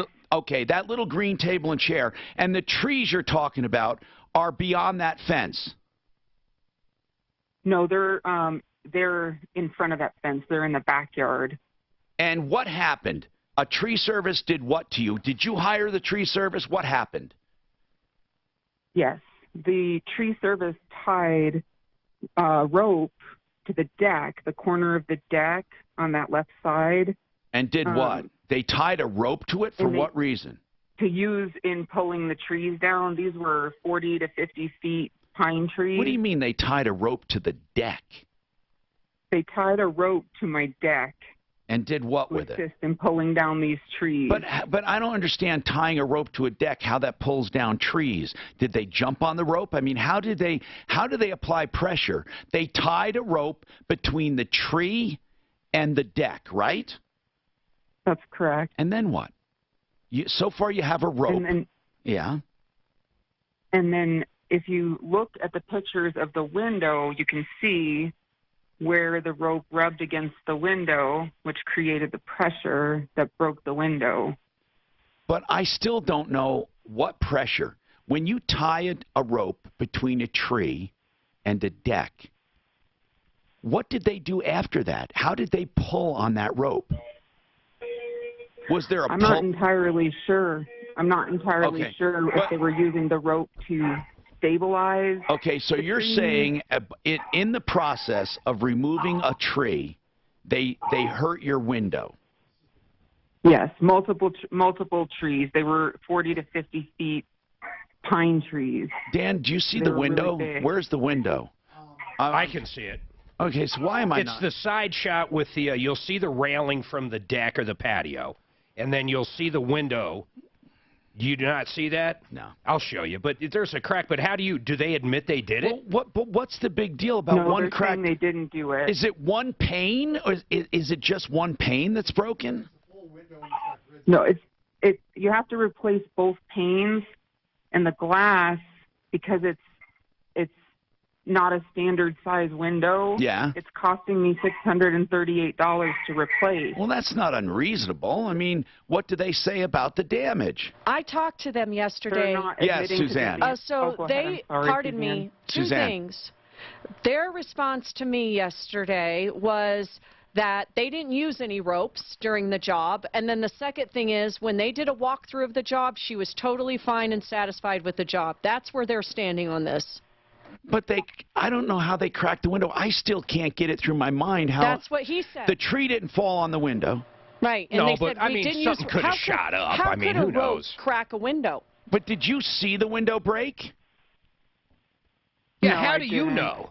Yeah, did you see the window break? When I talked to EAP Glass, I asked them what could cause a crack like that because it's under the gutter, so there's cover there, and it's like sideways, and they said that was a result of pressure. And then I talked to them about what happened. Okay. They did absolutely tie a rope to my deck. Okay, but tying a rope to a deck, tying a rope between the deck and the tree doesn't touch the window. It does. You can see where it rubbed. Okay, okay. She's apparently thinking that I can see all this stuff in a photograph. We'll take a look coming up. This report is sponsored by Lowe's. Troubles west, north, and in town. Out on the west side, traveling up into the high country, look out for crash being cleared westbound I-70 near Mount Vernon Canyon, backing you up to the 470 interchange there. North of town, seeing big delays on I-25 both directions there, approaching Meade. Watch out for backups both sides of the highway, possible crash there. Back in town, the drive on I-270, it's usually a nightmare. Now it's really a solid nightmare. Both directions heavy between Vasquez and the I-70 interchange at this time. The weather forecast could be a 70% chance of afternoon thunderstorms today with a high near 88. Right now partly cloudy and 81. With your traffic and weather, I'm Pete Wagner, 630 KHOW. Do it right to save 5% every day by shopping at Lowe's in-store or online. Save 5% on eligible purchases just by using your Lowe's Advantage card. Do it right for less. Start with Lowe's. Subject to credit approval, cannot be combined with other credit offers. Exclusions apply. See store for details. U.S. only. Fix It 24/7 for diagnostic fees. You pay just $39 for any problem. That's Fix It 24/7. You also pay $39 if you want to have a complete system checked out, fixed, and adjusted. That's your electrical system, your plumbing system, your heating, or your air for just $39. They go through each system. For $39, like, for example, the air conditioner, they'll clean the compressor, they'll clean inside of the condenser, and they'll make sure that it has 100% satisfaction and a no breakdown, and it almost is like a refurbishing. I've never seen more work for $39 ever. That's 720-526-3939 to refurbish and to inspect and to go through your system of your choice, or $39 diagnostic fee if you're having a problem. That's 720-526-3939, fixmyhome.com. You know, the odd part is I don't see an impact. Yeah, that's awesome. No, it's great. I think what she's saying is the stress of pulling it. That's what she's saying. Right. Which, because there's no impact here, that could be right. Yeah, so it's whenever I do stuff with Drew or with Vic, same thing. And then when I do stuff, and the guy won't come on. The owner who walked around like won't come on. And one of the other things she said about it is he advertises as a veteran, and he's not. Well, How do you know? I'm 5'3". In that picture, my son's about 5'4". But the guy who bought it with Dave is still a partner, and he's a veteran. Well, Avery is 14. He owns part of it. So we have twins. Avery and Ryan. Also 14. That's what I think she's saying, but I don't really see a rope around there. But so our son's 9. Pressure pushed it in. Yes, that's what they're saying. Is she going to high school? I don't think She's just her freshman. No, I don't. I still don't think it's I know. Jeez, I don't know. Well, what did break it? Then there's no impact. Not either. Like, I'm terrified, actually. Yeah. Oh, look, it's a box from the inside too. Already? In other words, the rope here and then pulling on this could. I don't care what, it could stretch it. Yeah. Our son is weak. Yeah. It's just but what else would have really broken? That's the problem. They're going to say no. She's in. And they did a walkthrough. Here we go. But like I say, I don't see the rub that she's saying. So the point of this piece was not to talk about work so much, but more. Or here, look, guys. Yeah, who you are in your family. Exactly. They wanted me to write a 3,000-word autobiography. Look at the paint around this thing. I know. The white paint's not disturbed. There's paint. That's a lot. It was cool. It was such an honor, Yeah. and it was so humbling to see it when it actually came out. Evidently, they've been rubbing really one out. neat. That is weathering. Yeah. Down there. And this window here, so this window here, these are I bricks. just sent you They offered pictures of me the a- trees. She sent those to me late this morning, and I forgot. Okay. Anyway, I started my career with them years and years She ago. got a lot of Nobody trees offered on me this, I'm things, but sorry. it's been there for a while. She got a lot of hard made proof me a on great this. offer. Now I have a nice I mean, it's office, and I have some possible, things but- where I can actually sit down with clients a little Yeah, easier, for which sure. is really Makes a difference. wonderful. Makes a difference. Yeah. Hey, you want to hear something funny? The guy with the Yeah. cruise? Yeah. Guess what his last name is? Cruz. Cruz. That's fucking crazy.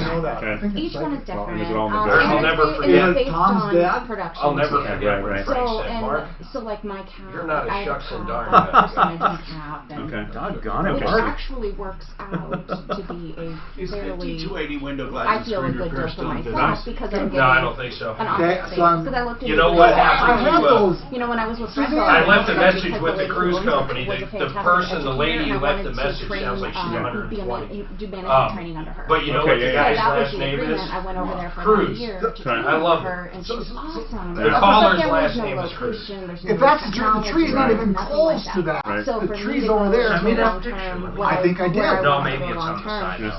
this was How do you so know where that amazing. window is? Good. That's I was awesome. The window super is stoked about it. right there. Tom, Right there. Sun Trust, who we And sell then mortgages there's the tree. to, Why would they? they have a tie off? division in that space that we were talking about. I'll call them. Hi, Tom Martino, 303-713-TALK. Listen, $600 you can get a whole window from like Champion or K&H, a whole window. It's kind of a weird window, though. It's a big, It's a bay window. You can't replace that bay window for $600, no. But it seems unreasonable to fix one little pane of that window. I don't know. I mean, you know, we have the age-old question. When someone works on your home and they do damage, do they owe you the damage? Of course, if they were negligent, they owe you the damage. How do you prove they did the damage? It doesn't look like tying a rope would do that. I don't even understand where the pressure comes from. Suzanne. Tom, now I missed it. Did she address all the other work issues she has? The washed out walkway. Did she address any of that yet? No, we're taking one thing at a time. Okay. But, okay, suffice it to say she has a problem with the company, with the tree service. Mark, do you see, can you mentally envision this tree being pulled down by tying a rope to the deck? What the hell is she talking? I think they control where it's going to fall by having ropes tied so it wouldn't fall to the neighbors. And she's not saying the tree fell on the window. She's saying that the pressure caused by that rope there broke the window. I looked up close at the actual crack. It doesn't seem to have any pits or anything, so I don't know what caused it. No, she's not saying, she's never alleged something. No, that's what I'm saying. So it actually makes sense to a degree that if that tree was real heavy and it was pulling on a heavy rope, the way that bay window's made, it could make a stress crack. I don't think it's impossible by any means. No, not at all. Then the argument would be, is that because the bay window is not strong enough? Or, I mean, who the hell knows? I mean, why would you tie a rope like that? She should have called GE Tree Service on our referral list, and they would have done it properly. Now, here's the deal. Here's the deal. What are they offering, if anything, Angie? Suzanne, they don't think they owe her anything, Suzanne? They said they are They done said with they her. used no she ropes. was fine with the job when they walked through at the end. Angie, were you fine with it at the end? Did you not notice the crack? I did not notice the crack, and when Rich and I walked through, I told him I was not 100% satisfied with the work, and I had concerns about the stone, which we talked about in text, and he told me that once it was wet, it was going to Angie, and that's be less true. Your gray and stone more looks fine colorful. to me, just so you know. I think your stone is what you ordered. Those rocks come in dusty and gross. They got to be washed off to get their vibrant colors. I don't know. I mean, but it's never turned to the color on the right. It's never turned. There's like not the black color like that. There's not.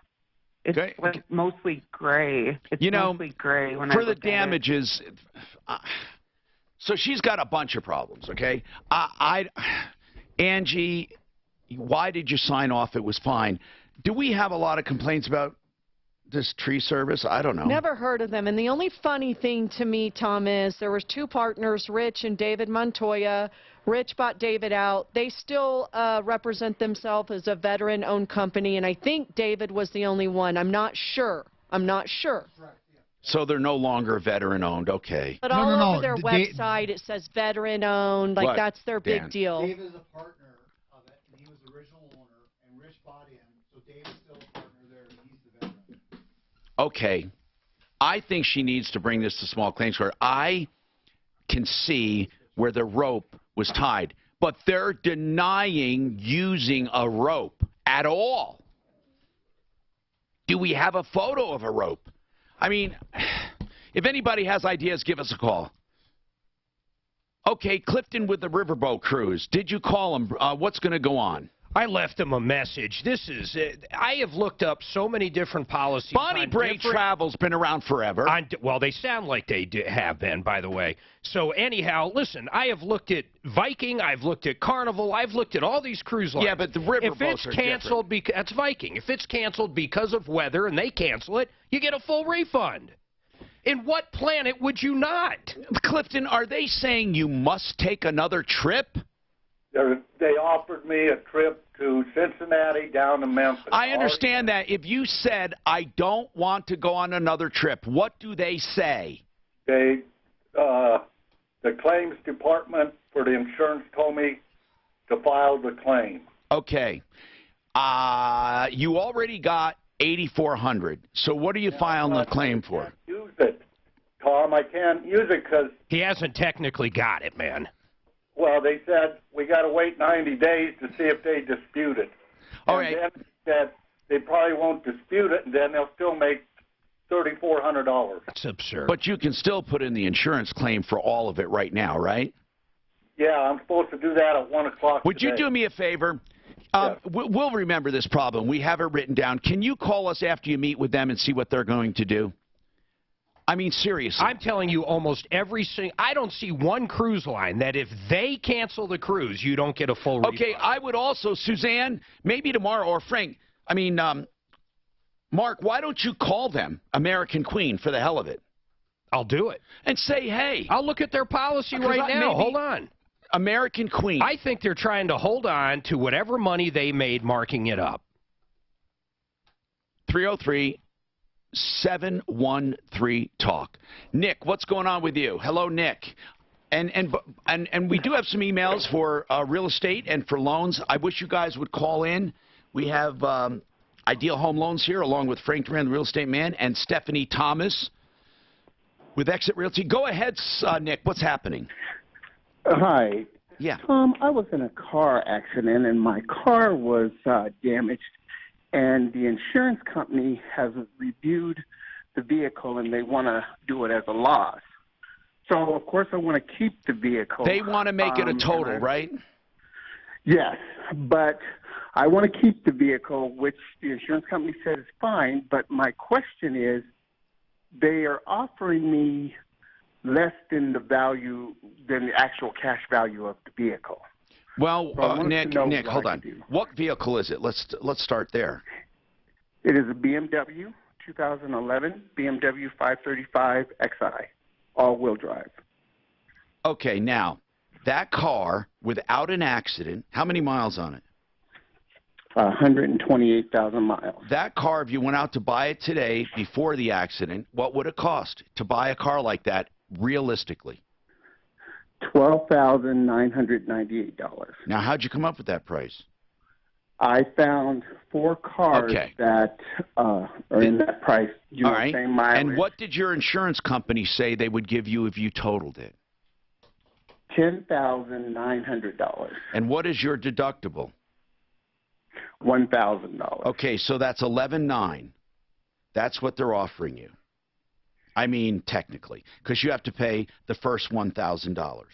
So $11,900, and you're saying $12,900. Now, did they include sales tax in that? I'm not for sure. No. Well, they have to. And if they include sales tax, they're really close. They're really close. So my question to you is now, if you want to keep it, how much did they say you get? $7,000. Okay. So you know what they're doing. They're now assessing the car for what it's worth. And so all you have to do is the math. This math isn't hard. It's just a pain in the ass. what you're saying is you know, you're saying that car basically is 12, you know, 13. They're saying 12. Let's just call it 12.5, okay? So I mean, but what they're doing is they're saying they'll give you $7 grand. So you take 11.9 because that's truly the value minus 7. That's what they're saying. Right? Okay. So they're saying, okay, so $4,900 they're subtracting. They're saying that salvage is worth $4,900. Yeah. Okay. Right. Is it or isn't it? That's what you have to, that's the number you have to find out. How much will it cost to fix? Do you know? I was told $6,500. Now you take the cost of repairs and the cost of salvage, $49,000, and the 65, and then what you do is it comes up to about 11.4, right? So those numbers do work. They're being consistent. Okay. Where do you think they're cheating you? Well, I just felt that they weren't giving me the full value. I guess the full value after keeping the car or before keeping the car? After keeping the car. Well, the way you know that is you take their original price. This is how you know it. The original value is $11,900, okay, with your $1,000. Now you subtract what you have to pay. They would give you $11,900 if they keep the car. If you subtract what they'll let you keep the car and the amount, then it comes to $4,900. So they're saying that wreck is worth $49,000. And the way you check that is by adding back in the cost of repairs. And that should bring it back up to what that value is. That's how it works. And it does work. The math is working. They pay you sales tax on that $4,900 that they would give you. No. Different. You don't get sales tax on You're that. not incurring that. Okay. Although, or even though you will be paying sales tax on the fixing. This report is sponsored by that's a good point. But it's going to be a wash either way. To prove it, you do this. To prove it, right. You know, the numbers make sense to me. Now, if you want to goose that up a little because of sales tax, I guess you could. This dude's going to be screwed, man. Why? American Queen. Well, first of all, he was a little off. They changed the itinerary. So the fact that they only changed the itinerary, they're still offering the cruise on the same days, the same everything. That was a little misleading. He did not say that. But they're doing the itinerary, they're changing because we're down a different river. That's right. And there's a 100% penalty if you cancel. He's not going to get that $8,500. Exxon and Mobil's new Synergy Supreme Plus Premium Gasoline. But he is kind of screwed because of doesn't get to go down the river he wants. I already left a message for him. It's Supremio. Fill up today or go to Exxon.com for more details. Centeno Schultz is the name of the clinic I recommend for living stem cell therapy. If you're in pain, arthritis, you have painful joints, you have a problem. We have Living Proof right here in the office, where Deputy Clint went to Centeno Schultz in terrible pain. He could hardly walk.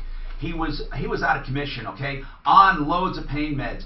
They said, you know what? You don't really need stem cell therapy. We can do it with PRP. That's what I love about them. Yeah, they will use stem cell therapy where it's indicated. But where it's not indicated, they have even less invasive, lesser priced therapies. He did the PRP and it has cut his medicine in half and he's on his way to recovery. You can do the same with the True Living Stem Cell Center, because if you need stem cells, they will do it. If not, they'll do something else. They are MDs. They're not a one-trick pony like these other places where they recommend stem cells for everything, and phony stem cells at that. They're the real deal. The StemCellExperts.com. The StemCellExperts.com. I'm going to change my thoughts on this one a little. Okay. I'll tell you what, I would still be very upset at the travel agent.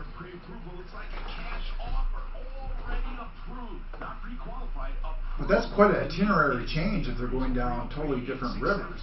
But are they? What do you mean they're changing the itinerary? And they're going down it's a completely different cruise, but on the same days. Yeah, but that's what he said. They offered him Memphis. He's already done that. I know. They said if they offer him something else, it doesn't matter. It's 100% penalty. They'll keep everything if he doesn't do it. That's what the cruise ship said, American Queen. That's what their contract says, they say. That's what it says. I think you should. I'd still be upset with the travel agent for not explaining that. I'd be very upset. Okay, I'd be upset with everybody. So what they're saying is, though, he's told the truth, that the Mississippi is too high, and they offered him a cruise down to Memphis for the same days. He told us that. That's right. But he didn't want to take it. Yeah, and how they're stating it is it's just a change in itinerary. Really and he's going, well, that's bullshit. I've already done this cruise. I mean, this is the same one I already did. That's like saying we were going to go to Haiti, but instead we're going to whatever, and we already went to whatever. No, better yet, it'd be saying you're going to Punta Cana, and they change it to fucking Haiti. Yeah.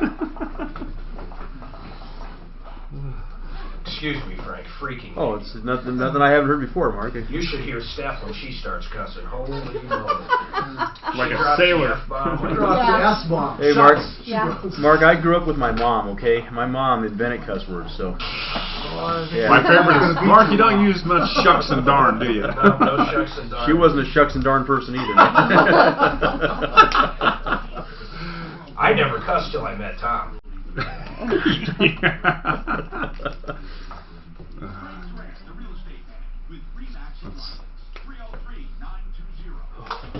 Was this a live schedule? The prosecutors that were going to prosecute that Navy SEAL. Yeah. They're taking his medal away. Why were they getting a medal for that? They did a whole bunch of stuff wrong. I like how Trump stepped in and said, fuck it, take their medals back. Right. I didn't know the president could do that. Did What you? happened? This poor guy they went after for killing some terrorist. A terrorist, okay? They went after him for murder for killing a terrorist. He won in court. The court-martial didn't go. He was basically, everything was cool. And the prosecutors did a bunch of things wrong, too. The prosecutors were hiding evidence. Was it a technicality, or did he truly not do it? No, another guy actually came out and said, I'm the one that killed him. Yeah. Literally. Who was given immunity. Yeah, who was given immunity. But anyhow, listen. So these prosecutors get a medal for whatever reason. Who knows why? 6 of them. Yeah. So Trump came in and said, bullshit. He told the Secretary of the Navy or whatever it's called, take their fucking medals back. Why did they get medals? I have no idea. They had a hard-on for this guy, man. They did not like this guy. I don't know if he was a whistleblower or what. Hi, I'm Tom Martino. We have Brent Ivinson from Ideal Home Loans, and one email asks, on written guarantees, because I say that in the ads, and they want to know exactly what is guaranteed when it comes to a home loan. So here's our written guarantee as it relates to interest rates is this. If you do a home loan with us, whether you're using the loan to buy a home or refinance a home, if rates go down by 0.75% or more within 2 years of doing that home loan and you've made 6 payments, we will refinance that existing home loan with no lender fees. Now, what about when it comes to other guarantees like closings? Do you do closings? I often say around 3 weeks or less. We do a 3-week closing guarantee is part of our pre-approval process. So if we underwrite and approve your loan ahead of time, is we've talked about all we need at that point is a valid appraisal, title work that is acceptable. You got to get through home inspection and a valid contract, and we can close in 3 weeks. So it's like shopping with cash. Yeah, exactly. But I mean, truly, it is an approval. They go through absolutely. Oh yeah. See, everyone should do that, guys. How many deals have you gotten where a loan has killed it? It's a numbers game, Tom. I'd say every now and then. I don't see that a Not whole lot. much. Because usually... Do you pre-qualify your own clients a little? Yeah. Usually before we accept... Otherwise, you're going to waste time. Oh, yeah. We want to make sure that... And in fact, I have a talk with the lender as well. Just to make sure it's strong. Absolutely. I always recommend doing a full pre-approval, like Brent's saying, But going if you through don't, underwriting. so you don't waste time with a buyer, what do you do to see if they can afford it? The pre-qualification process is a little more simple of that. It's informal. It is, and it's not as a sure thing. So. But you haven't had a lot of deals fall through because of it? For loan, no, because I kind of do that as a standard of practice. All right. Too. Let's go to the phones, 303-713-TALK. Mark called the cruise company. American Queen Steamboat Company, or as I like to call them, they suck. Now, they had a riverboat cruise down the Mississippi, right? and they changed it to Memphis. Well, they switched cruises because the Mississippi was too high. Yeah. And you're telling me that they expect him to take it or he gets no money back? What they call it technically is a itinerary change, even though it's a different river, different everything. Different boat. Yeah, same days, I'll give them that, but it's a different place. Yeah. And they're saying if he cancels, that's a 100% penalty because he's canceling. In our agreement, what it says is, you know, they can change the itinerary with no issues. Can you imagine if you booked a trip to Punta Cana and they switched it to Haiti on you and said, take it or leave it? I mean, I think this riverboat company absolutely sucks, and I'd still be upset at Bonnie Bray, because if they didn't tell the guy, if they didn't make it clear to him, I agree he probably signed everything, but if you bought something, sucks. I mean, what would you do? It sucks. It and sucks. I think insurance should pay. I think he's going to lose that $8,500 with the credit card company as well. Yeah, but insurance should pay on that because unless insurance companies say, unless they substitute, who knows. Mike, you have a comment on the Denver nuisance law. Go ahead. Yes, Tom.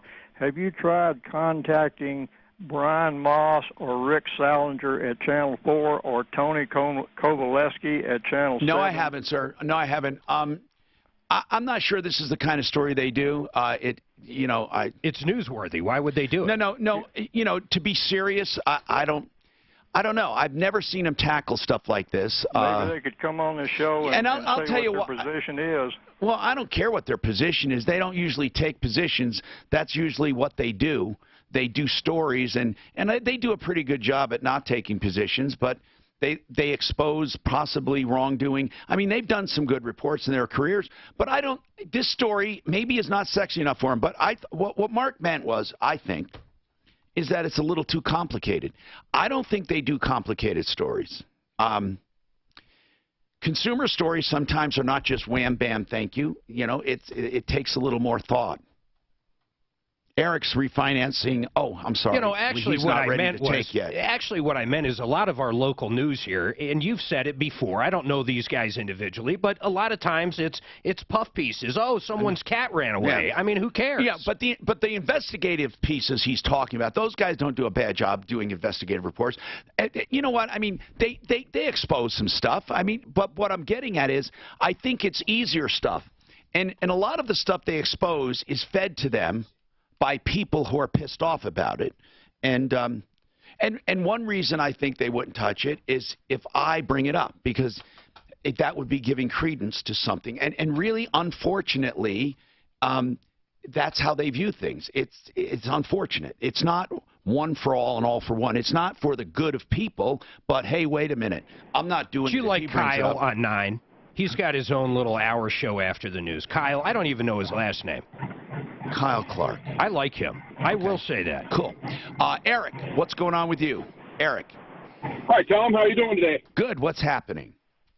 Hey, just a quick question for you and Brent and everybody else, or anybody else that wants to answer it. Bought a house just a little over a year and a half ago.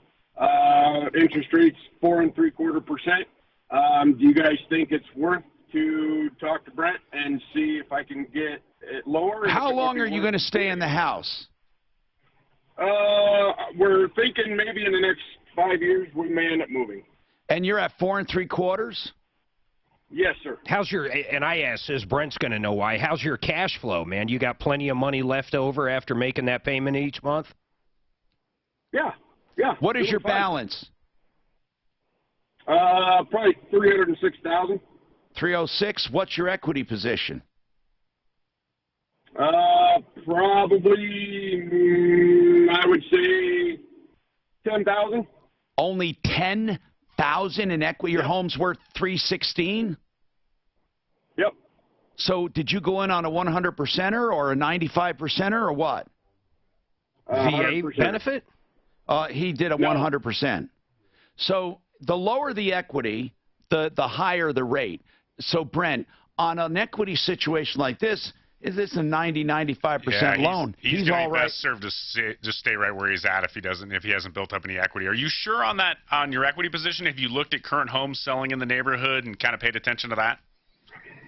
Yeah, I have, and it may be a couple thousand more than that. I'm just being very conservative. Well, Eric, we're not saying you did a bad thing. I mean, if you know, that's a pretty good rate, and you're in at 90. You're in there at 95%. Brent's saying stay put. Michelle, what's going on with you? Hello, Michelle. What's happening? Thanks for taking my call. A what? Hello? We're here, I had Michelle. a water break. Okay. Hello? A water break. I had a water break. Okay, I live in Denver. I rent a home. We got 5 feet of water. Wow. Okay, so Denver did send me a check, and I don't think the check's enough to Wait, they sent you a check, so they must be taking responsibility. Hold on, Michelle. Hold on. So she had a water break in Denver? Yeah. Some line broke, probably did some flood damage, and they sent her a check for either the repair or for the damage, I would assume. And she's saying it's not enough. Supposed to go through her homeowner, doesn't she? I don't know. I have no idea. What if it's a 10? Yeah, we're not thinking. You're not thinking outside the box, bud. Frank, did you know Dan can tell you where you got your shirt? I bet you can, Dan. I got it from the store. I got it from the store. Pull off the chair, or I'll just grab this mic. Okay. What if you got it from your brother? Nah, then I'd be impressed. I'd be impressed. Okay, guys, thank you. Plumbline Services is the place to go if you want qualified technicians to really do what it takes to get the job done at the best possible value. And they have Carrier products, and they're offering incredible deals on Carrier because Plumbline Heating and Cooling and Carrier offer 10 years parts and labor warranty. Plumbline Services. How you doing, Clint? Excellent. Finally. Yeah, you look good, buddy. And I read it. I got beat. Actually, what happened to me, they thought my stomach, something was wrong with it. Yeah. I was in the hospital 3 months. You know where the downside of that is kind of broken back. All the It's a nerve that goes from my back around to my stomach. Actually, I didn't read too much here as I read his. I've been getting those PRP treatments from Centeno Schultz and healed it. Really? And my wife was in that bad bike accident. Yeah. Both shoulders stem cell. Yeah. Yesterday she lifted 20 pounds overhead. Very good. Awesome. What does Newman climb like? I'm gonna say it's like a monkey or a. It's not a monkey. No, it's not. You're right. Hold on. It's a I know. like a gazelle, a cheetah. Ringtail lemur, right? Ringtail lemur. Is that what it was? Climbs like a. I used to say a ringtail monkey, but it was a lemur. I heard that. Lemur. Come on, you two. Lemur. Learn your Seinfeld. Learn your Seinfeld, a lemur. Lemur, we say. I think the lemur is one of our. Okay, so Newman gets a ticket and he needs Kramer to testify for him in court. Yeah. What's the reason he gave that he had to rush and... He wants to be a banker. His lifelong dream of being a banker. Got notice from FHA. And it got crushed. They are no longer, starting September 1, they are no longer going to do 85% cash out refinances. They're trimming them back to 80% just like conventional. Why was he so out of it? Why is that? During I don't the know. testimony. Who's doing that? FHA. Oh, because he got kicked in the head So by, you could do an FHA 85% cash out now. You do a 90, how much? 85 now, but they're going to trim it back to 80. They tell Jerry, I got bad news for you. He's after you too, buddy. It's got to be they just go. It must not be performing. The helmet. Or they got too much volume. Newman. He's got a crack in the head. Meaning the default rate on it is out of their tolerance. They should have had Joe DeVoe on there more, I thought. He was so funny. We come across that a lot. Oh, and he's working. Make me laugh, clown. Come on, clown. He just karate chops the hell out of Make him. me laugh. Make you laugh, clown. He almost, it looked like it was getting pretty sick. Woody had stem cells on both shoulders last night. Yeah, you just weighed 20 pounds. 20 pounds overhead. It looked like he was going to kill her, man. Well, that worked. She barely got the Banaka. Oh. What type of Banaka? Cherry Banaka. And that's how they noticed the DeVola was around. I love how she walks in and he's in there and she starts looking at the wall. There's like 1,000 pictures of her. He's obsessed with her. Who was obsessed with her? Crazy Joe DeVola. Crazy Joe. Crazy Joe DeVola. Elaine. She walks into his apartment and there's pictures of her like in the shower and there's just thousands of pictures of her. He was in the dark room. Who did Newman book for his Millennium Party to? Oh, the restaurant. No, the Skyline restaurant. No, Christopher Cross. Yeah. Who's Christopher Cross? I don't even know who that is. Ride Like the Wind, Sailing, Book him. the theme to Arthur. You don't remember Christopher Cross? How did he afford him in the show? I have no idea. How did Newman screw that up, though? What year is the millennium? So he was like the 2001. But everybody knows the first year doesn't start with 0. Yeah. It's the first year. So he was. He goes, I hope you booked it for 2001, you dummy. And he's absolutely it was right. quite lame. I've argued this over anniversaries. Suzanne claimed I missed an anniversary one time. That's not true, because if you really start doing the math, it's just like the millennium. Just shut up, Daddy. That works, man. That works. Go with it. That works for you. I don't think it works for anybody. Stretching. No missing anniversaries. So you saying the first anniversary you called that 0? It is. You're 0. Because you got to go a year before there is one anniversary. Right. No matter how you look at it. You get married, and 1 year later, the anniversary is 1. That's right. So therefore the 25th is actually not the 25th, technically. Yes, it is. No, it's not. Will you just shut up? It is. No matter how you look at it. The argument didn't work out good, if that's where you were going. In fact, it worked out very bad. But you did talk a lot louder, so I won. It looked like a win. Yeah, I won. Hi, I'm Tom Martino, your troubleshooter, 303-713-TALK. Long story short. Okay. So, Michelle, how did this water break? Was it a sewer or water main? It was a water main. The water main. And you're renting the place, or is it are you owning it? I rent. Okay. So you rent, and is it an apartment or a home? It's a home. So you rent a home, and which water line broke? Out in front of your house or the service line? No, out in front of the house. Okay. And water came where? Into the basement, or how did it do damage? It came through the basement. And what was in the basement? What damages did you suffer? Oh my God. Ooh. That was pretty much like store. It was a lot of damage. A lot of damage. And how did the water main break?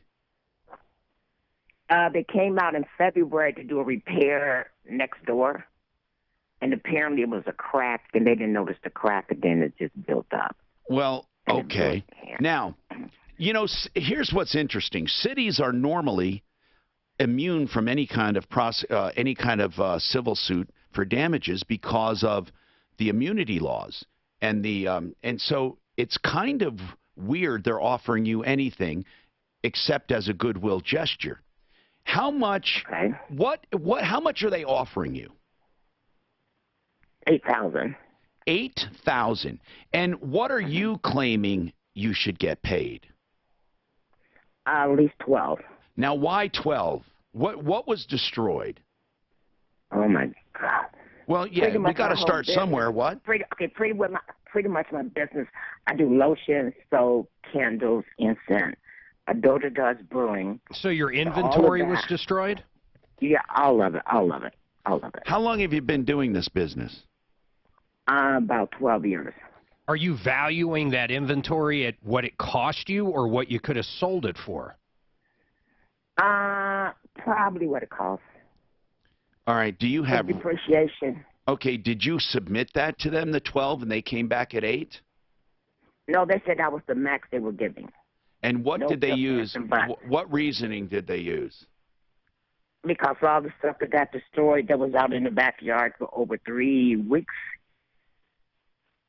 And they didn't try to compensate or do anything. We just had water, we had the rain, the snow. For 3 weeks, our stuff was laid out in the backyard. All right, here's the deal. Okay. If you don't take it, then what? That's what I'm calling. Yeah. You. You know what I'm getting at? You can't sue them. Yes. You're not going to sue them. So do we have an angel over there? So what, you know, you might want to try to negotiate, but Michelle, the ball's pretty much in their court. You know, they don't have to give you anything. I mean, if they simply said, I'm sorry, we didn't do anything wrong, we have no negligence. Did you have renter's insurance? Yes, I do. Okay, well, what about renter's insurance? Did you put a claim in? I went to the renter insurance. Yeah, I went to them first, and they were saying wait and see what Denver's going to offer me. Then once Denver offered me the check, then they said they probably would give me, it would be less than what they would give me, and that I would be double dipping. Ah. And I don't understand the double dipping. Well, double dipping means if you had stuff worth $8,000 and you got fully reimbursed and took some other money, that would be double. And what you're saying is it's not double, it's supplementing to make me whole. Why don't you tell the insurance company, now that you know what double dipping is, why don't you say this? Look, I did not get all of my damages. Here's why. And then give them a little spreadsheet. And here's what I want from my renter's insurance. And then that would be better than simply wanting to put a claim in. Now, they may dispute your values, but they're going to be the best ones to argue, because the city basically, why bother? You know, I would sign the check, I would deposit it, and then I'd go after my renter's insurance. 303-713-TALK, 713-8255. All right, we got a couple emails on real estate and on loans. We'll come back with that. Plus, any of your questions, our number is 303-713-TALK. 303-713-8255. And the two updates, just hang on for the updates. Clint, we'll do it right after the news. We have two very important updates on problems we took just this morning, so hang on. As a husband and a dad and the nursing home? Joe, wait, say again. Oh, good. Joe and then what's the other one? Who ends up? The other one's actually a very old one. Chipping in a for the sewer line damaged by a directional bore. I thought it was George. Was this on the show? Yeah, it was on the show almost 8 months ago. Okay, sewer line. Okay. Damaged by a directional bore. Did they all chip in what was for the it? directional bore? They all chipped in. They were Ultimately, no. Oil. Remember? No, I think they were putting KPD lines in. He kept it thinking he was they went through a sewer. going to return it or give it to Joe Mayo eventually. And they wouldn't pay him. They don't get married. I promise you I'll get you right up and the other one's all back out. Kramer goes, I think the idea of getting the chair is a great idea, but who's this Joe Mayo? Was Joe sounds made up. It's like that was for marriage? That was for a wedding? No, the TV was for the wedding. No, the TV was an engagement. Yeah, engagement. Oh, I think it was a wedding, though. Is that one where George goes, my God, you got to get him a gift for this, you got to give him a gift for this? I don't know how to have a kid. What was the library cop's name? Oh, I gotta get that. Booker. Booker. No. Mr. Bookman. Mr. Bookman. I'll tell So you you're telling me that Larry made Lieutenant Bookman. It's Lieutenant Bookman, right? It's unbelievable. That's crazy. It is crazy. What was the book that Jerry didn't return? What's The that? Tropic of Cancer. That's right. It was okay. Yeah, I'm like. And who was the I one wasn't addicted that or had something like that. Yeah. What are you looking at? Yeah, the gym teacher. Property and Mr. screens for a buyer. Oh my God. Mr. Herman. Looking at No one can. kind of about They never really area said his a name. little Right? bit. Mr. Herman. No, they did.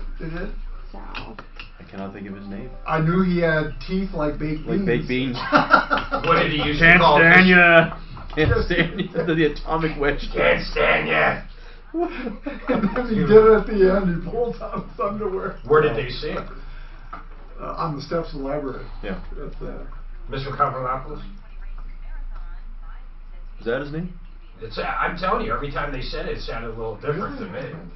I don't know why they made it so weird. Okay. Who was the coach where Jerry won the race? Mr. Bivouac. Jeez.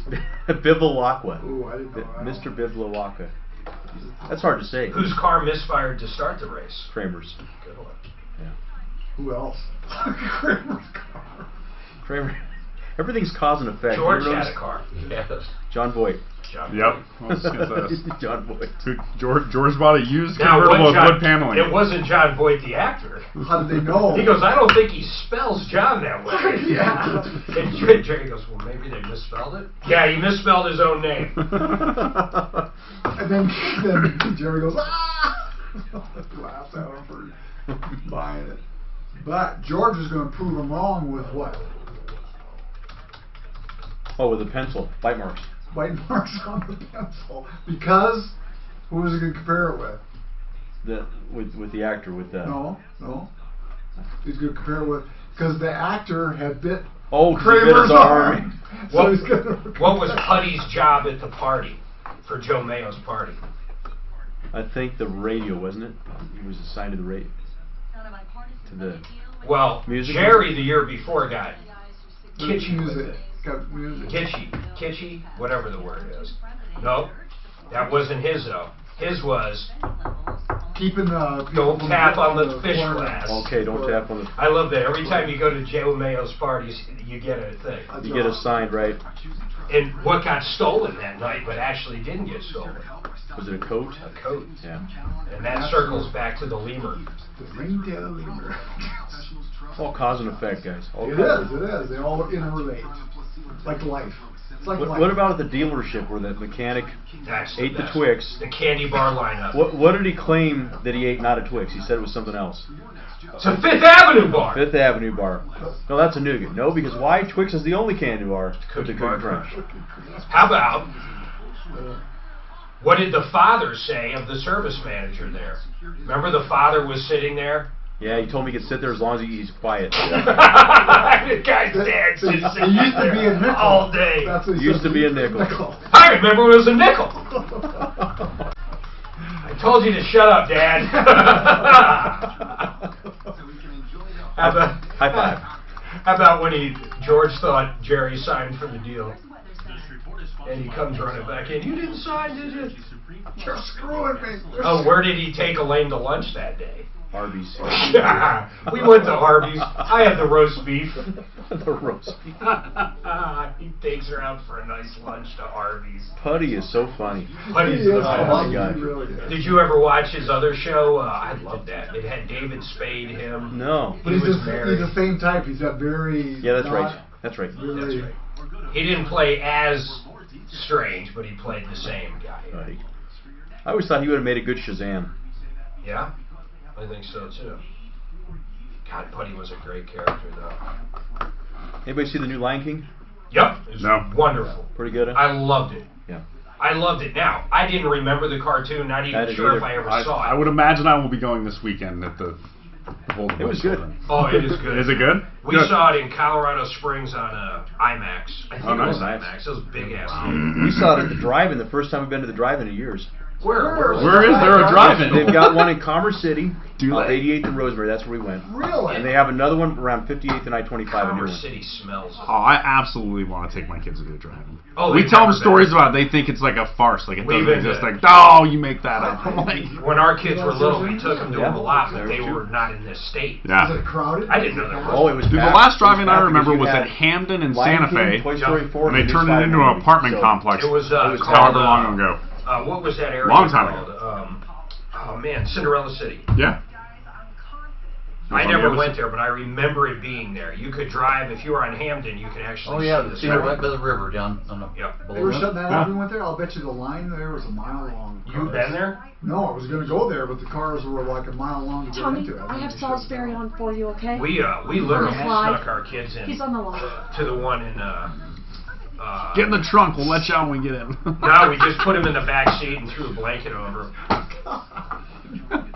This one was so old school. It was in Wisconsin. It was so old school. Under the theater was like a big cement block, and then they built a theater on it. So you would walk down into the cement room, and they had an arcade down there. And like before the show, all the little kids were hanging. I mean, it brought me back to when I was a kid, man. Totally. And the crappy food. And you were sneaking other kids in. Charging them $1. Hey, I'm Tom Martino. Welcome to the show. We are kicking butt here to help you. We're going to solve some problems, answer questions, and take some complaints this hour. Brought to you by SimplyFloorsInc.com. Don't forget Simply Floors Inc. That's incorporated. Simply Floors Inc. Then .com for the best deals on floor coverings, hardwood floors, engineered floors, laminate floors, luxury vinyl tile, and carpeting. We love Buddy Mitchell and his team, SimplyFloorsInc.com. Let's talk. We got a lot going on today. Now, we have some follow-ups. A long time ago, a guy called about a sewer line. Some people were putting in cable horizontally drilling and damaged his sewer line. He couldn't get anywhere. Deputy Clint, what's going on? The good thing is we helped him with small claims court. He went to small claims court. He won. He got the full $7,500. Very cool. Man, that's a perfect example of doing something. Now, Mark has developed the logistics for this. Of course, you have to do your own complaint. But, you know, and then Deputy Clint showed him how or gave him some tricks of the trade, let's say, for serving, and he got it done. Did you serve that for him? Actually, they never got the guy served. It ended up being a default judgment, and they must have gotten him served, or they wouldn't have gotten it. The court actually contacted him on a warrant after when they ignored the interrogatories. Okay, fine. Okay, then the nursing home. Did they hook him? No, they made a real quick settlement. Wrote the check right there. Now, this is something very important. On a nursing home, this woman is in a nursing home convalescing with the idea of getting out to rent a place. She rented an apartment, but she said they won't let her out of the nursing home. I don't understand that at all. She's free to go. Anybody's free to go from a nursing home. I think she was saying they didn't let her out of the lease so she can move somewhere else. Well, I don't know that. She doesn't know if she signed a lease or not with the nursing home. She did sign a lease with the apartment. So what's going on with that, Clint? Actually, the nursing home has nothing to do with it. She's in very good hands. A state-run agency called Colorado Access is handling her. She'll probably be moving any day. Okay, bro. So, wow, that's really nice. Let's talk. What's going on, Keisha? We have lines open at 303-713-TALK, 303-713-8255. Keisha, you don't have to cry about it. Go ahead. I'm sorry about the child. Yeah, what's happening? About is what happened was a mechanic came out. He's supposed to have his business and gave me these quotes and got these parts, and all of a sudden, he never came and completed the job. Uh-oh. Now, he came to your home to do it? Yes. And how did you find out about this guy, this mobile mechanic? He was on Facebook, and someone referred him on there. Okay. So this mechanic came to your home, and did he take money up front? Yes, he did. How much did he say he needed for parts? He needed $350. Oh, no. So you paid him $350 up front? Yes, and then paid him another $130 because he needed half of the job done. And so you paid another $130. Oh no! So basically, where's the guy now? I have no clue. I reached out to him this morning because I tried to go take the parts. He came back to the house. That's when he got the $130 the next day because he needed half of the job. And then just now, recently, I tried to go to AutoZone and try to take back the material. Wait. So wait. He did drop off the parts? He did drop off the parts and came back and asked for another $130 and then another $60 for all right, so how much? You paid $480 altogether, right? Yes. How much were the parts? Altogether, $230. Okay. Did you bring back those parts? I tried to go take him back today because he never showed up for the job, and they would not give me a refund because he used a Visa. So I reached out to him to have him come up here. He used a Visa, and what were they going to do? Yep. Put it back on that Visa? Yes. Oh. So listen. And I did not know that. So you have parts and nothing to do with them, but you're out more than $250. You're out $480, but if you subtract the price of the parts, you're out $250. What kind of parts do you have? What do you have? I have baby joints and then the sealer for the oil pan, the front sealer. And he was going to do this at your house? Yes. Imagine doing CV joints at your house. What's this guy's name? CV joints, Cal Roberts, K-Y-L-E Roberts. And then he gave me a card and everything, and I looked up the company, and it goes back to a company up in Broomfield that's been closed since 2016. His name is Cal Roberts? Kyle. Kyle. Yes. Oh, Kyle. Cal. Okay. Mm-hmm. Okay, so Kyle Roberts, what company did he say he was with? Rubble, Automotive, and Custom. Are you talking about Rubble? Mm-hmm. R-E-B-E-L. Oh, Rebel. Okay, Rebel. Gotcha. So Rebel. Automotive. Automotive. And Rebel is not even open now. Nope. I looked and I scanned, and it's showing up a company up in Broomfield, Colorado. So this guy, Kyle Roberts, he sounds like a real thief. I mean, he targeted you on Facebook, and I wonder how many other people were taken by Kyle Roberts. I mean, we should call the police on him. If he puts ads on Facebook, goes out to people's homes, the part that doesn't make sense to me is why he bothered buying the parts. That's what I'm not getting. And then I reached out to him. He bought to do it, and then he showed up and realized this is insane. Here's why. He puts it on a Visa, he brings it back, and then asks for more money because he looks credible. Yep, that part. That's the once I sat down and reevaluated everything, that's what I came to too. And I reached out to him, and I was like, dude, let's resolve this. And he cursed me from head to toe. What? I was in AutoZone today. He told me to F off. Hold on. Was he in AutoZone, or did you catch him on his phone? I called him on the phone. All right, Suzanne, get the number. Let's get the number for this guy. Let's call him. No, let's not do it right now. I want to do it off the air first, okay? So hold on, and let's do that. 303-713-8255 is our number. We have lines open, and this is really important. Now, guess what's tonight, by the way? What? The Denver Burger Battle. Denver Burger Battle. It's awesome. We go every year. It's so good. Why do they have it during the week? They always have it on a Thursday. I have no idea why. Although this is the first time, I find it strange. Guess where the Denver Burger Battle is this year? Where? It's not in Denver. I mean, I find that odd. Where it's is in it? Aurora. Oh. Mark, who cares? It makes me happy. How many booths are there making burgers? How many, babe? 18, 20? So do you walk around to each booth? Yeah, there's all the beer you can drink. There's usually whiskey. There's all the full burgers you can eat. There's ice cream. So good. It's unbelievable. Ice cream, whiskey, beer, I'm going to be in a food coma tomorrow. That's right. That's why I've been kind of fasting all week or How many fights break out there? Whiskey, beer, and Nope, it's mellow yellow. burgers. It's mellow yellow. Okay, if you go in these days of overbidding, what happens at closing? They have to come with the money, so they have an appraised value. Then they want to get they can only get a portion of that as a loan, right? Yeah. So here's the thing: if the appraisal does not come in and there is a shortfall between the appraised value and the contract price, the borrower has to cover that shortfall. They have to cover it with cash. So if Frank is listing the house, or Stephanie, there's a good chance that people come with cash.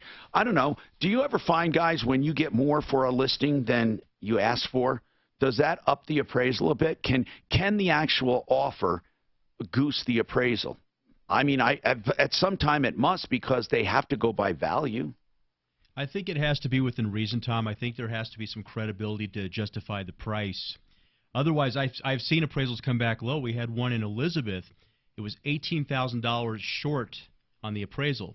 But because we got the buyer to agree up front, they covered $20,000 up front, so $18,000 was only needed or necessary at closing. Hey, but once oh my goodness! So what do you put that into the? Do you put that into the contract that in the event of a shortfall? That was negotiated up front. How many do you experience with this? I do something similar. When I'm representing the seller, I'll write language in that protects the seller in the event that we have that short appraisal. But do most of the time, do appraisers look at the offer price and try to? I don't mean like to goose it, but does that have a strong influence on it? What do you think, Ben? Well, the appraisers will get a copy of the contract, the sales contract. So I think most of them are trying to make the math work on behalf of the seller, the buyer, everybody. But they also can only work with the information they have available. So unfortunately, while yes, you could argue the buyer sets the market, and that is somewhat the case as things sell and move over time, they still have to have comparables that support that value in that area. So they go up slowly. Yeah. Well, yeah, they go up at a slower pace. Is Dave, the best way to look at it. You have a mortgage question, Dave. What is it? Well, I'm wanting to refinance my rental property.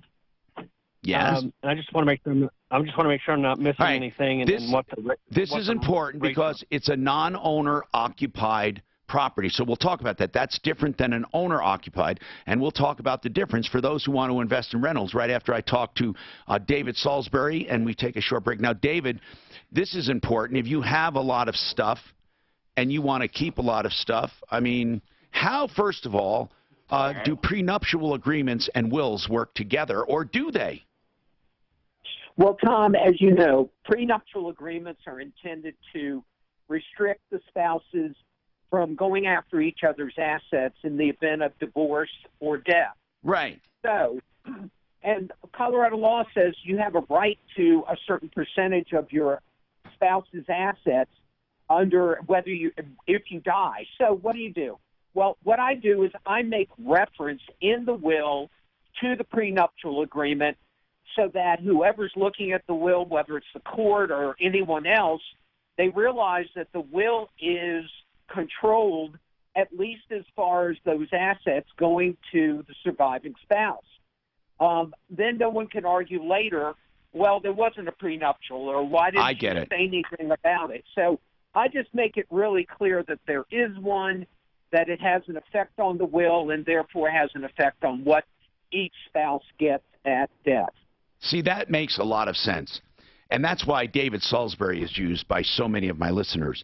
He does flat rate pricing for wills, probates, trusts, and all of these things that you need to keep your estate clear and in good hands. 720-493-3911. He also does free consultations. 720-493-3911.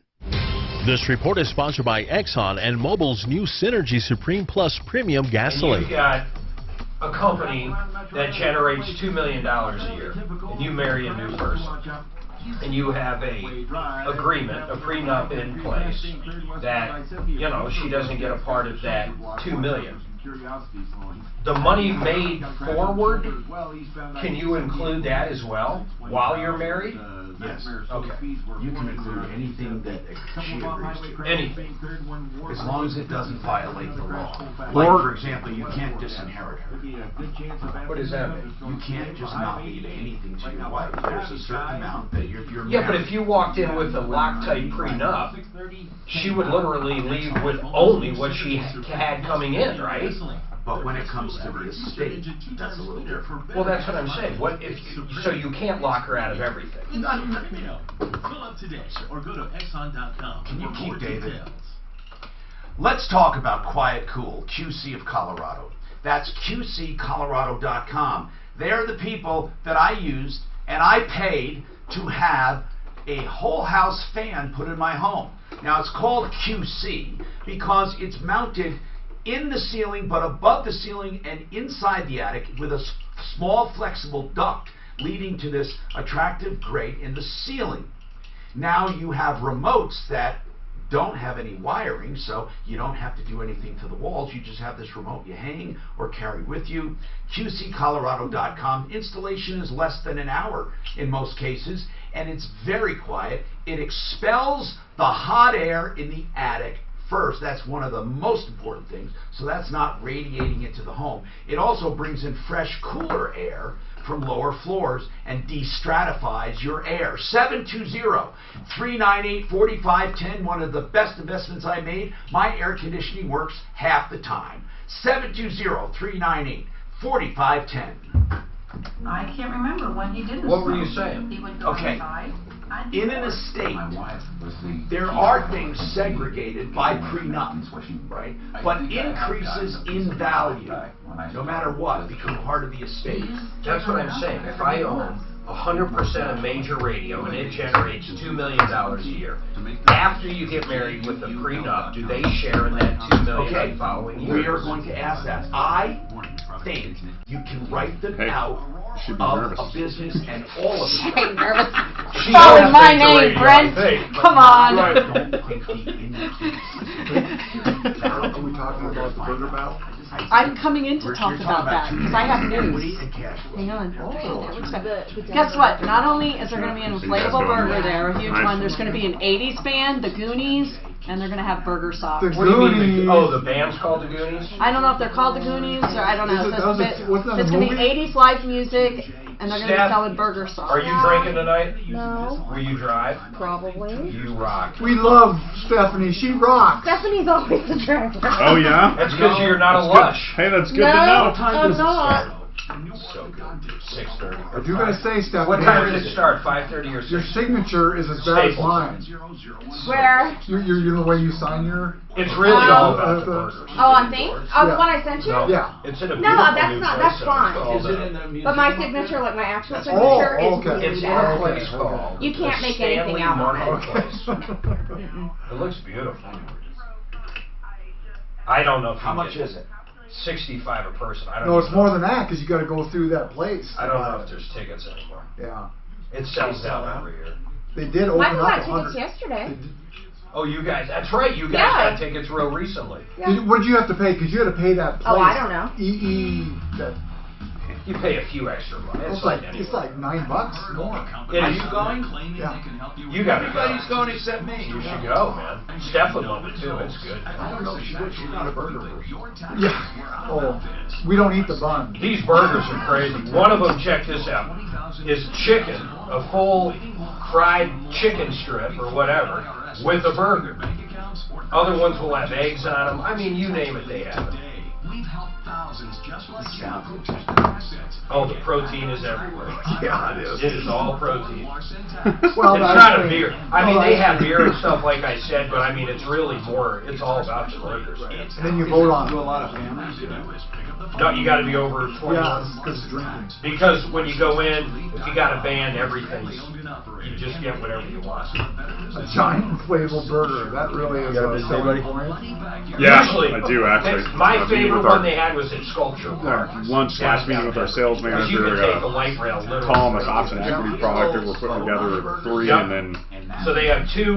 They have two winners. Another Usually call they're the for same, from what I've been Brady's reading. got pitching. The people vote. Private pitching last and night. then judges before 5:30. it even opens up. Private pitching, huh? So you Yeah, have two different he's ways of shifted winning. teams. He's on the same team for 5 years. His team was going majors, and he wanted to stay down Triple A because he wants to pitch. Absolutely. So he's Well, going what to. are the judges though? I thought it was the people. Nah, The he judges has vote 2 or 3 actually practices. before it even opens. They're like an hour. So there's the judge vote and the He people. won't do that much in the fall because he plays flag There's football. the judge So vote and the the big people season for flag football is fall, and the light season's for I would baseball. guess most of And then the it's the opposite. time- He plays flag football in the I spring bet they too, but differ then because also plays baseball. 12 Baseball's a people spring compared sport to thousands. more than anything else. So yeah, so I would trust Trying- the thousands. Yeah, of course. I never thought in a million years he could pitch. We did the He one goes up. to this Here's the tryout. one that you should do next The guy's year. like, how long has he been There's throwing? one in Vail. You just got it. Shannon and I did like And then 3 so 4 I was weeks like, ago. okay. Oh my And so I God. got a hold of a buddy of mine who used to live down That the whole street from us. I'm Vail like, John, Village who should I church. send him to? He's like, send him to this guy. It's awesome because both John's boys played.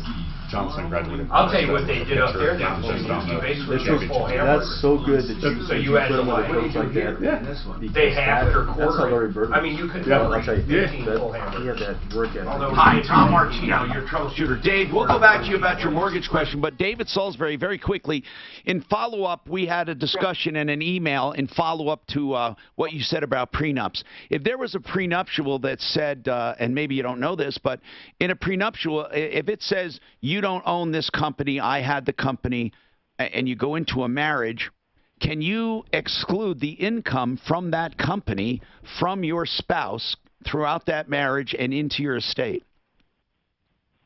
Well, the answer is it's covered in the agreement, and the answer should be yes. And normally what you do see is that the other spouse has no claim to the business of the spouse or the income derived therefrom. So the short answer is if it's in the agreement, yes. What about increase in value?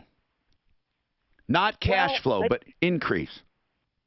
Well, it shouldn't affect anything with a prenup. Now, you know that if you're don't have a prenup, and even if it's, say, an inheritance, if there's is appreciation in that or the other asset, and there's a divorce, then generally the other spouse gets some portion of the appreciation. But in a prenup, you can write that out of it.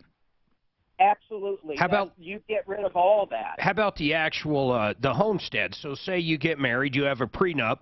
When I marry X, basically I already own the house. It's my house. It's worth $1 million.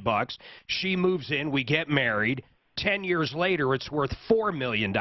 In the prenup, does all that money come back to me? Well, it depends on the agreement he's saying, That's right? what I'm saying. So you can write anything you want into a prenup, David, is what you're saying. Basically, the answer is yes. Now, what about disinheriting? One time you said if you have an estate, you can't disinherit your spouse.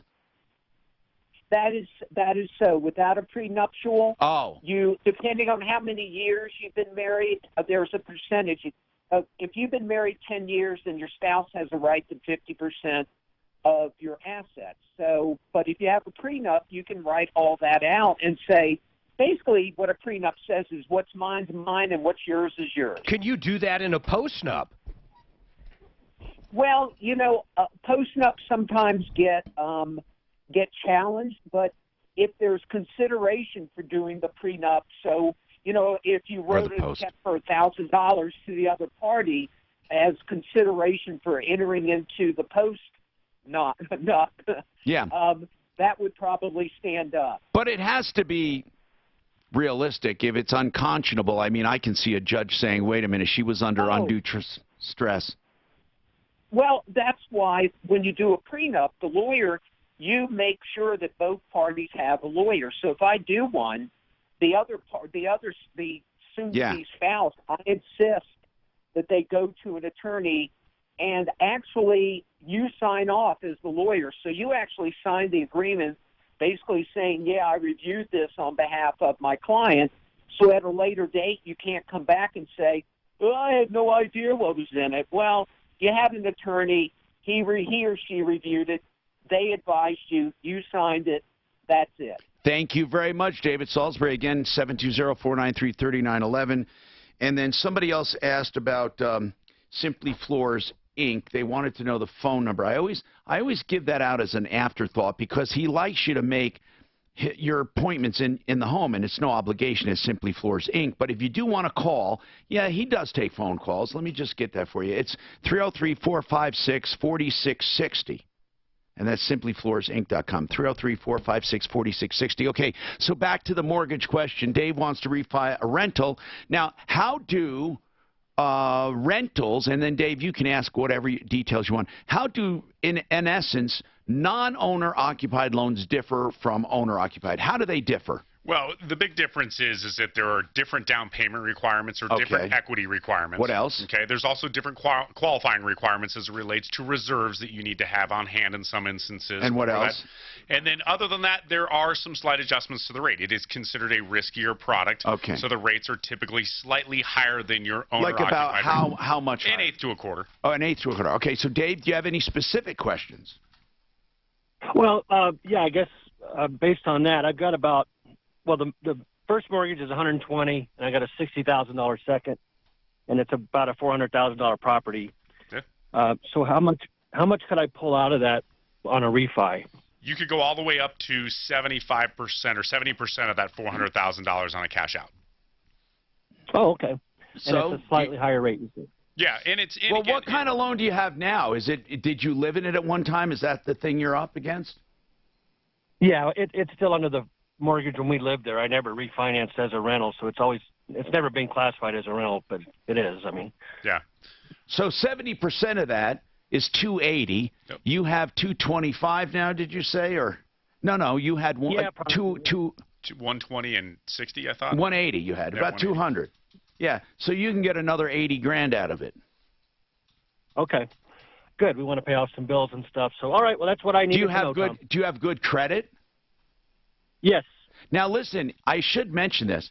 You might be able to get another another 80. But it depends on not just the appraisal. Yeah. But with a rental, it depends on cash flow. If that does, even though it might have value, if it's not renting for enough, that would be considered against you, right, Brent? Don't they take that into consideration? Yeah, they'll look at, so as long as you are claiming that rental income on your taxes, they will use that income to offset the payment on the property that you are renting. So there's a calculation involved in that. Right. And we use either taxes or lease. It depends on which one's more favorable, but that's how that whole process works. So oftentimes, it's not typically an issue. You know, we see again and again with as strong as the rental market is here, people are typically renting it for considerably more than their mortgage payment is on a monthly basis. So it is an income stream. Now, Suzanne, have we gotten a hold of Keisha's mechanic? Or she gave the number. Clint tried it a few times, and the number's bad. It's a fast busy. Oh, no. We can't even get a hold of him.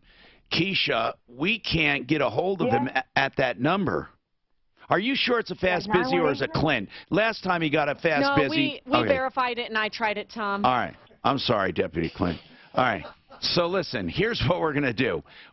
We need you to try, if you can, to go on Facebook and see if you recognize his come on or his ad, and perhaps there's a different way to get in touch with him, and send us a link or let us know. Keisha, we can't get a hold of him. There's nothing we can do unless there is some way to get a hold of this guy. Now, did you write him a check? No, I cashed out everything. All right, because if we had gotten a check, we could see where he banked. But right now we have nothing. So, Keisha, you go to Facebook, see if you recognize his ad, and let us know where you see it, and we'll try to track it down. All right, we'll take Dylan and Workers' Comp coming right up. I'm Tom Martino. This is Denver's Talk Station with Dan Kaplis at 4. Regarding what we talked about at the beginning of the show. I mean, I threw out one email just on Yeah. It'd be great. I mean, I just wanted to figure out where can we sell the paper. Right. And so I've sent one email and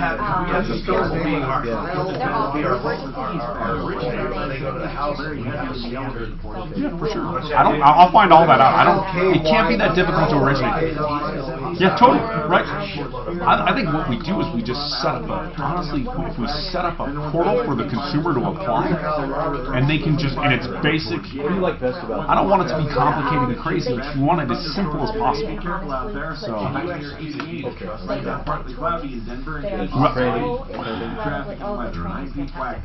don't. No, I think you can do it online, but it's going to have to, if it involves a deed, it's going to have to go through a licensed mortgage professional or an MLO. I've got roughly. Yeah, but that's fine. We can. Our guys. 35 or 40 in our office. Let's talk about Dr. Centeno. Dr. Chris Centeno started stem cell therapy in a clinical setting for humans years ago. He was the first one. So you would imagine Centeno Schultz, the clinic, has thousands of records to draw from. They know when stem cells work best, and they know when they don't get such great results. Here's the real deal. They are the only ones who have this information for such a long time. They're the ones I recommend for living stem cell therapy. And in many times, they've avoided surgery for people. People thought they would need surgery. They thought they would need stem cells. In some cases, the stem cells worked. In other cases, they used other therapies. You cannot go wrong with Centeno Schultz. AvoidSurgeryToday.com. Centeno Schultz. Or call about their workshops they have weekly, where you can find out more on an intimate level. They will talk to you. They'll look at your MRIs. You can even do an ultrasound there. 303-963-9201. Okay. Is there one person in here that would vote for any of these Democrats? Honestly, one person. Brent? What? Would you vote for any of these Democrats in the presidential? I want Elizabeth Warren. If she gets elected, I'm moving to Canada.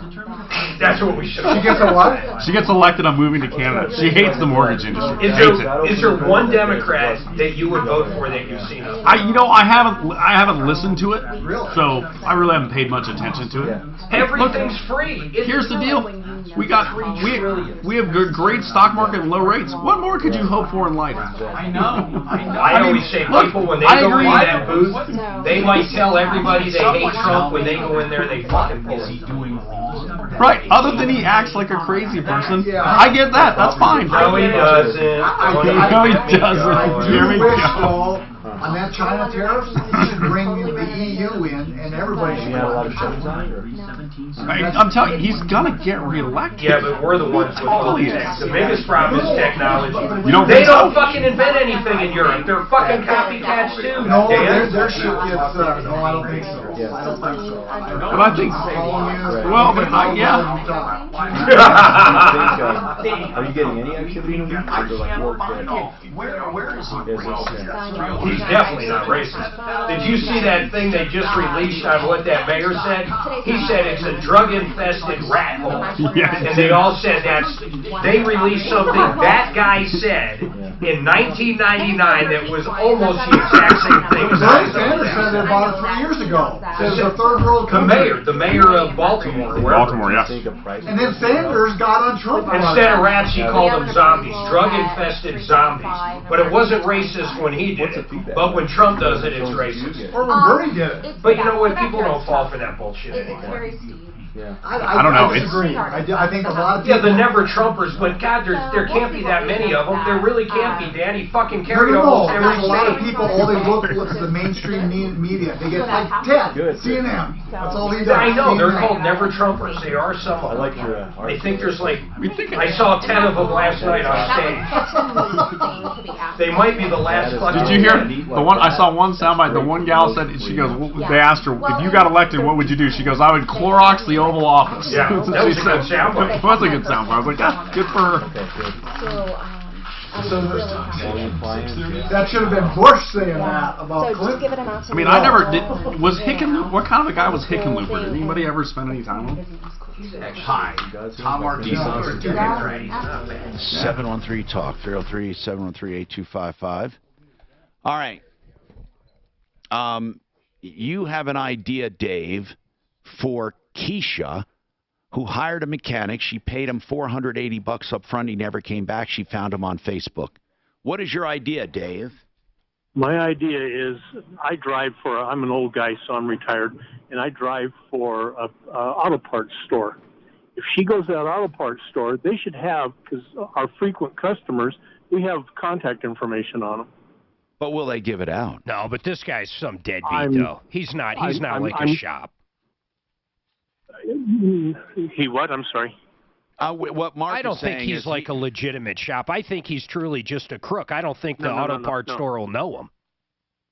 Well, if he frequents that same place over and over again, I mean, if he put it on his Visa card, you know, a good detective could even trace down that Visa card and find out if the Advantage or Advanced or whoever he got the parts from. They should be able to give you the information because of who you are. I mean, if I walked in off the street, no.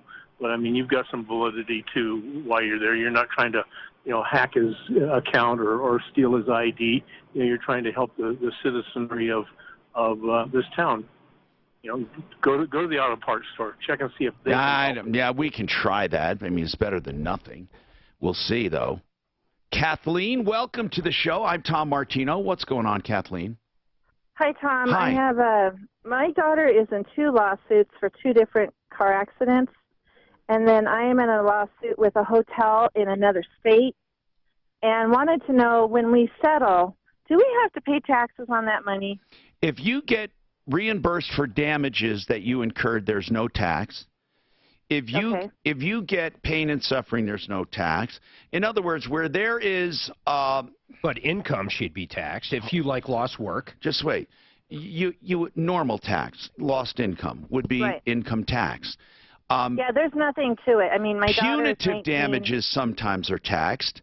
You see, a good attorney, a good personal injury attorney or civil attorney that brings damages, they structure things in a way that minimize that. But you would have taxes under normal circumstances. You would have taxes with punitive damages just because they were jerks, and you get extra money. But if it's pain and suffering, and if it's a so-called loss, it's technically making you whole, so there is no profit. Okay. Are you expecting to win, Kathleen? Oh, yes, we are. What are you suing about? Well, my daughter has 2 lawsuits right now for car accidents. Wow. And then we were in a hotel in another state, and we had 9 children in the pool, and they got chemical poisoning. What kind of poisoning? Too much chlorine. You know, Was I it don't know if they chlorine? poured too much. They put too much chlorine and some other chemicals in the pool, and it completely. We were on the news in Omaha in May. What did it do to the children? Oh, they couldn't breathe. They got their skin burned. Do they have any permanent damage? They don't. It went through their systems within a couple of weeks after we left. So what are you suing for? Pain and suffering for a short time, or for doctor bills, or what? Well, all of our kids were ambulanced in ambulances to the ER, Children's Hospital. So mainly hospital bills, ambulance bills, and then of course pain and suffering, because we had 9 children under the age of 16, and they came back, and it took a while. They missed school. Yeah, I understand. For that. Now, so. do you represent yourself in these? I am right now, because I heard that if we did sue them, in a court, that we'd probably lose. So we're going to just settle with them, whatever they, as long as we get the medical bills and all that. Oh, it's in a different state. Yeah, I know you'd go to an attorney, but so I don't even know if they don't have a big personal injury case if all the kids got better. You don't sue on what could have happened. I mean, there's a big problem. Yeah, they have some actual damages, but I bet you it doesn't amount to much. I mean, when you add up doctors... 9 ambulances rides? Okay, let's add them up. No, we had 4 ambulances. Let's add up all of, but and also they're different parties, Mark. So it's not like they all get added together. That they're separate cases. So what I'm getting at is it's not on an individual basis worth going after, and on a group basis there's no such thing. I mean, you don't pay the group. Well, there were 11 of us all together. But you don't pay a group. In my family. You don't pay. Well, but they're not. Are they 11 of your children, or you have sisters and brothers? What? I have 6 children, and myself and my husband that were involved, and then my sister's 3 children were involved. All right, then that's separate. Then you have 6 kids, and you and your husband. That's one claim, and your sister's another. I mean, you might join the claims, but they don't look at it as a group. They're going to look at and so you have individual per person. And what exactly have you suffered in the long run? There are payments for temporary pain and suffering, but they're not a lot of money. The main money you get in a short-term thing are actual damages. If you add them all up, yours, not your sister, your doctor bills, your ambulance rides, and aftercare, how much does it come to? We're looking at $20,000 or more. 20 grand. Let's say 25.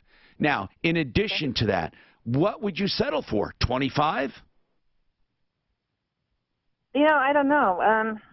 Because if you don't know, you shouldn't be going after them. You should know exactly but what. Is the only is the only reason it's only 20 right now with all those ambulance rides and everything It's else, out of their system. Is it? Well, no, I understand that, but is the only reason is because your health insurance is paying the rest of it?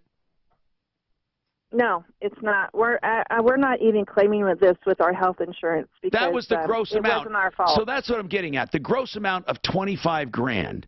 What does that amount to in pain and suffering? Was it pain and suffering of you and your husband not knowing if your kids would be well? Or is it pain and suffering? That's a part of it, and then seeing our kids, go through all that and taking them a couple weeks to, I mean, they miss school. I get have a son I get it. I'm not minimizing it, but even if I maximize it, there's a limit to a temporary pain and suffering claim. And I don't think you could get an attorney to take it, is what I'm saying. Well, I'll say that I probably wouldn't. So that's why we're just going to settle. They're going to give us a settlement out of the MetPay or whatever have they offered anything?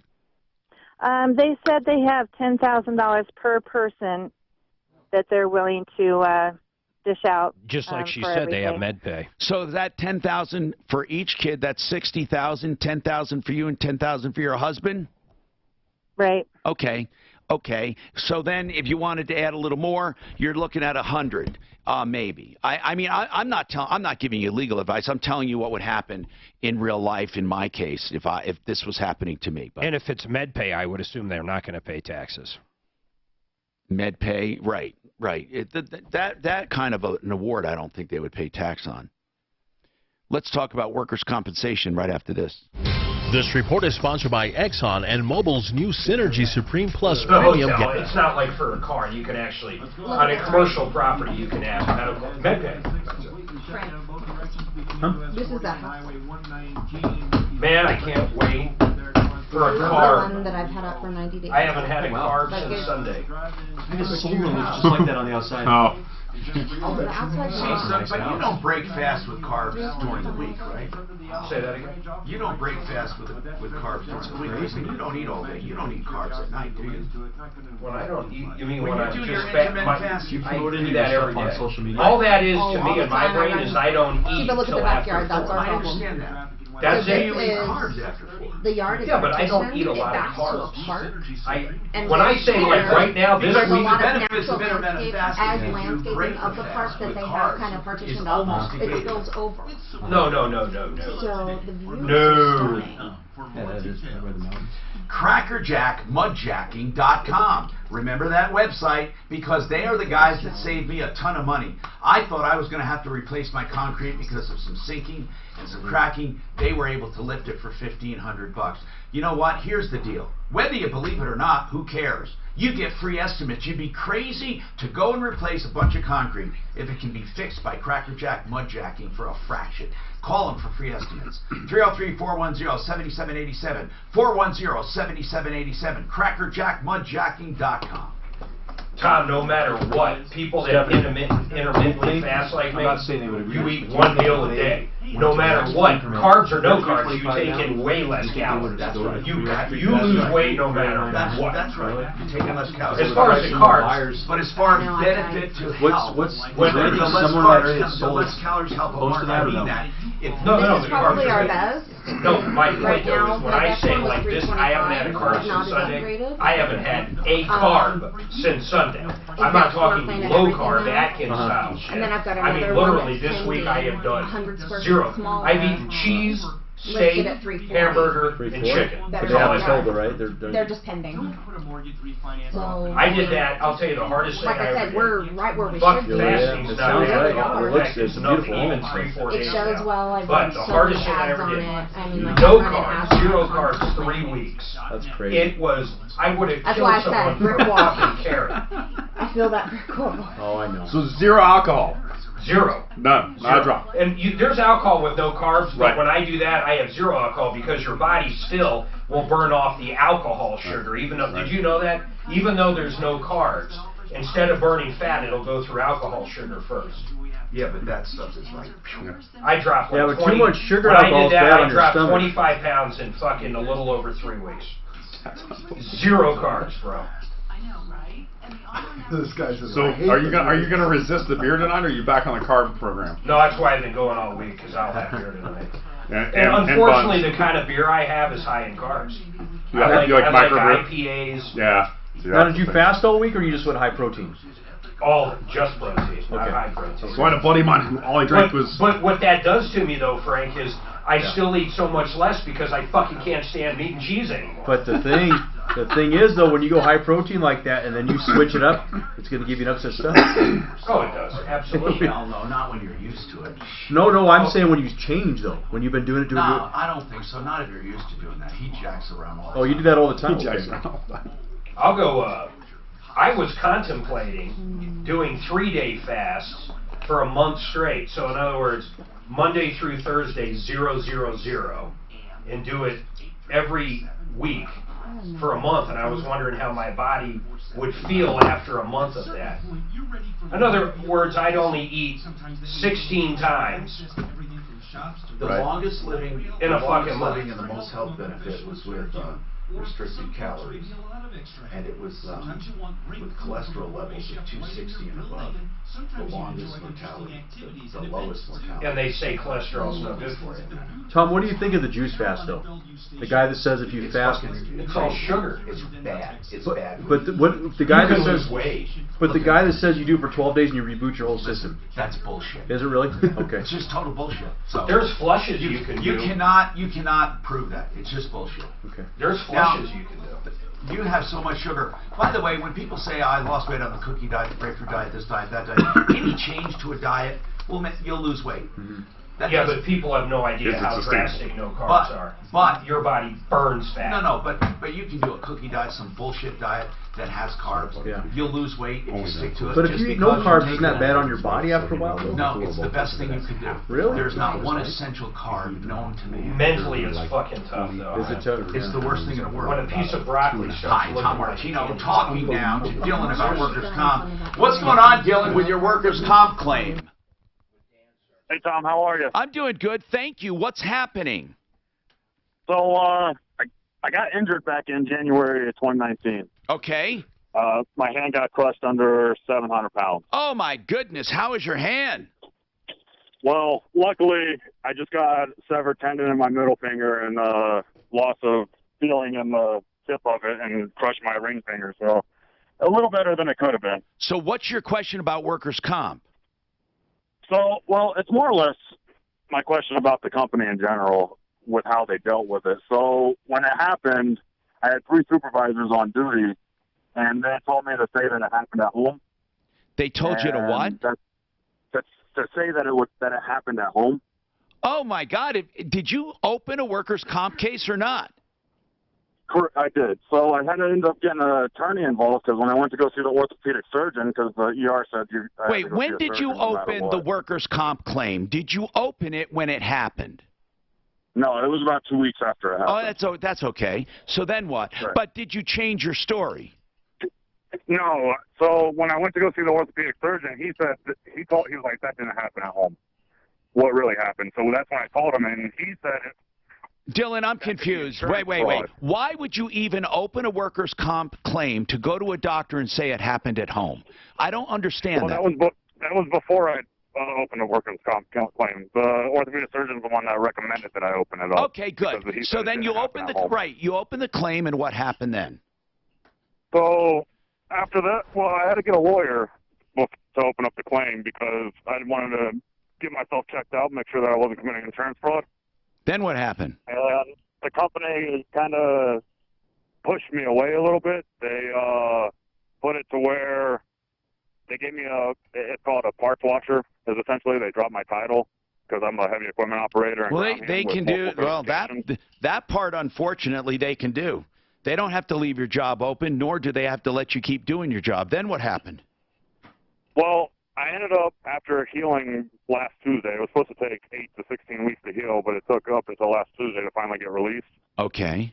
And I ended up finding a better job with my certifications that I've got. Okay. And the company hasn't paid me my last little bit of, my pay over the last week. So what does this have to do with workers' comp? It has nothing to do with workers' comp. No, you're right. Okay. All right, so that was just a story you wanted to tell me. The real story is you worked for a place, got another job, and they won't pay you. Right. Okay. How much do they owe you? It's $800 for the week.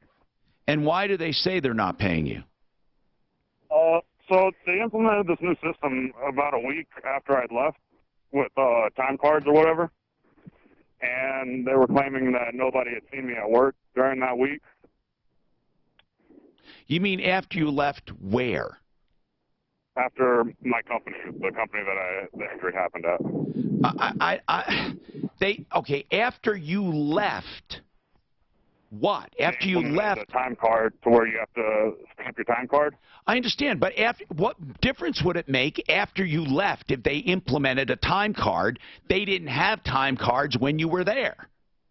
Correct. So, so they're saying you didn't fill out a time card, yet you didn't have a time card to fill when you were there. That makes no sense to me, Dylan. I submitted to the lady that does the payroll. I submitted my time through that. You sent your time. Did you have to send your time every week when you worked there? Yes, sir. Okay. So it's no different than before. Instituting the time cards had nothing to do with your problem. Well, they're using it as a justification because normally it's just make it simple. Call the Department of Labor. Yeah. I don't understand you. You're saying they're using time cards as an excuse to not pay you, yet when you worked there, they were not using time cards. Correct. You want me to get you some So they're saying, Dylan, because you didn't use time cards, we're not paying you, even though we didn't use them then. Exactly. Dylan, I swear to God, I don't believe you. I think you misunderstood them. How can they be so stupid to say, we're not paying you, Dylan, because you didn't submit a time card? Although no one submitted time cards because we didn't have them when you worked there. Because it was a paper time card that you submit to the payroll lady. The new one is a stamped time card where it shows the time you clocked in. Okay. So well, here's the bottom line. Here's the bottom line. Here's the bottom line. They're just doubting you worked that week, period. Done, right? They're doubting it. Right. How do you prove you worked? How do you prove you worked? I'm asking you, how do you prove you worked? I mean, I was there. How do you prove it? How do you prove it? Do you have people that will say you were there? Or do you deliver stuff or do things? What were you doing during that week? I was working in the yard. They wouldn't put me back out. Doing what? What were you doing? What were you doing? Just manual labor, cleaning up the yard. Okay. Did anyone see you doing it? Yeah, definitely. Okay, you need to get witnesses. You need to go to small claims court and sue them for triple the amount. Do they deny you were there? Yes. I'm speechless. It's going to be your word against theirs. Okay, when you went, did you go to Wage and Hour Board? What's that? That's the state of Colorado has a labor department, and the Wage and Hour Division will investigate. You tell them you worked for 1 full week and did not get paid. Okay. And then they will instruct you what to do. You can go to small claims court and sue for triple the amount. They're actually pretty badass down there. They are. They will work with you. But call us back and let us know, because they really, really will do something about it. It's one of the few state departments that truly help people. I don't know what else to say. They really help. But don't you think because they didn't have a time card and he had a time card and they didn't think of a time card? I know what he meant. The time cards they used to use were submitted just voluntarily. You just submit it and you write down what you did. Whereas the new one is stamped. Man, I'm Tom Martino, and we've come to the end of the show. Don't forget, Frank Duran, therealestateman.com. StephanieRE.com and IdealHomeLoans.com. They were the guests today. You can catch them on podcasts and more. And remember, Referralist.com for help, information, and referrals. Save all your problems for me. No problem what happened. These guys, if there's an accident on the job in a lot of companies, people's bonuses are on there. I'll give you an example. Walmart. My kid, now that he's a department manager, his bonus every quarter can be thousands. But if anybody was injured in the store, they lose most of that bonus. So if somebody gets hurt, most people want to do everything in the world not to put it through workman's comp because you're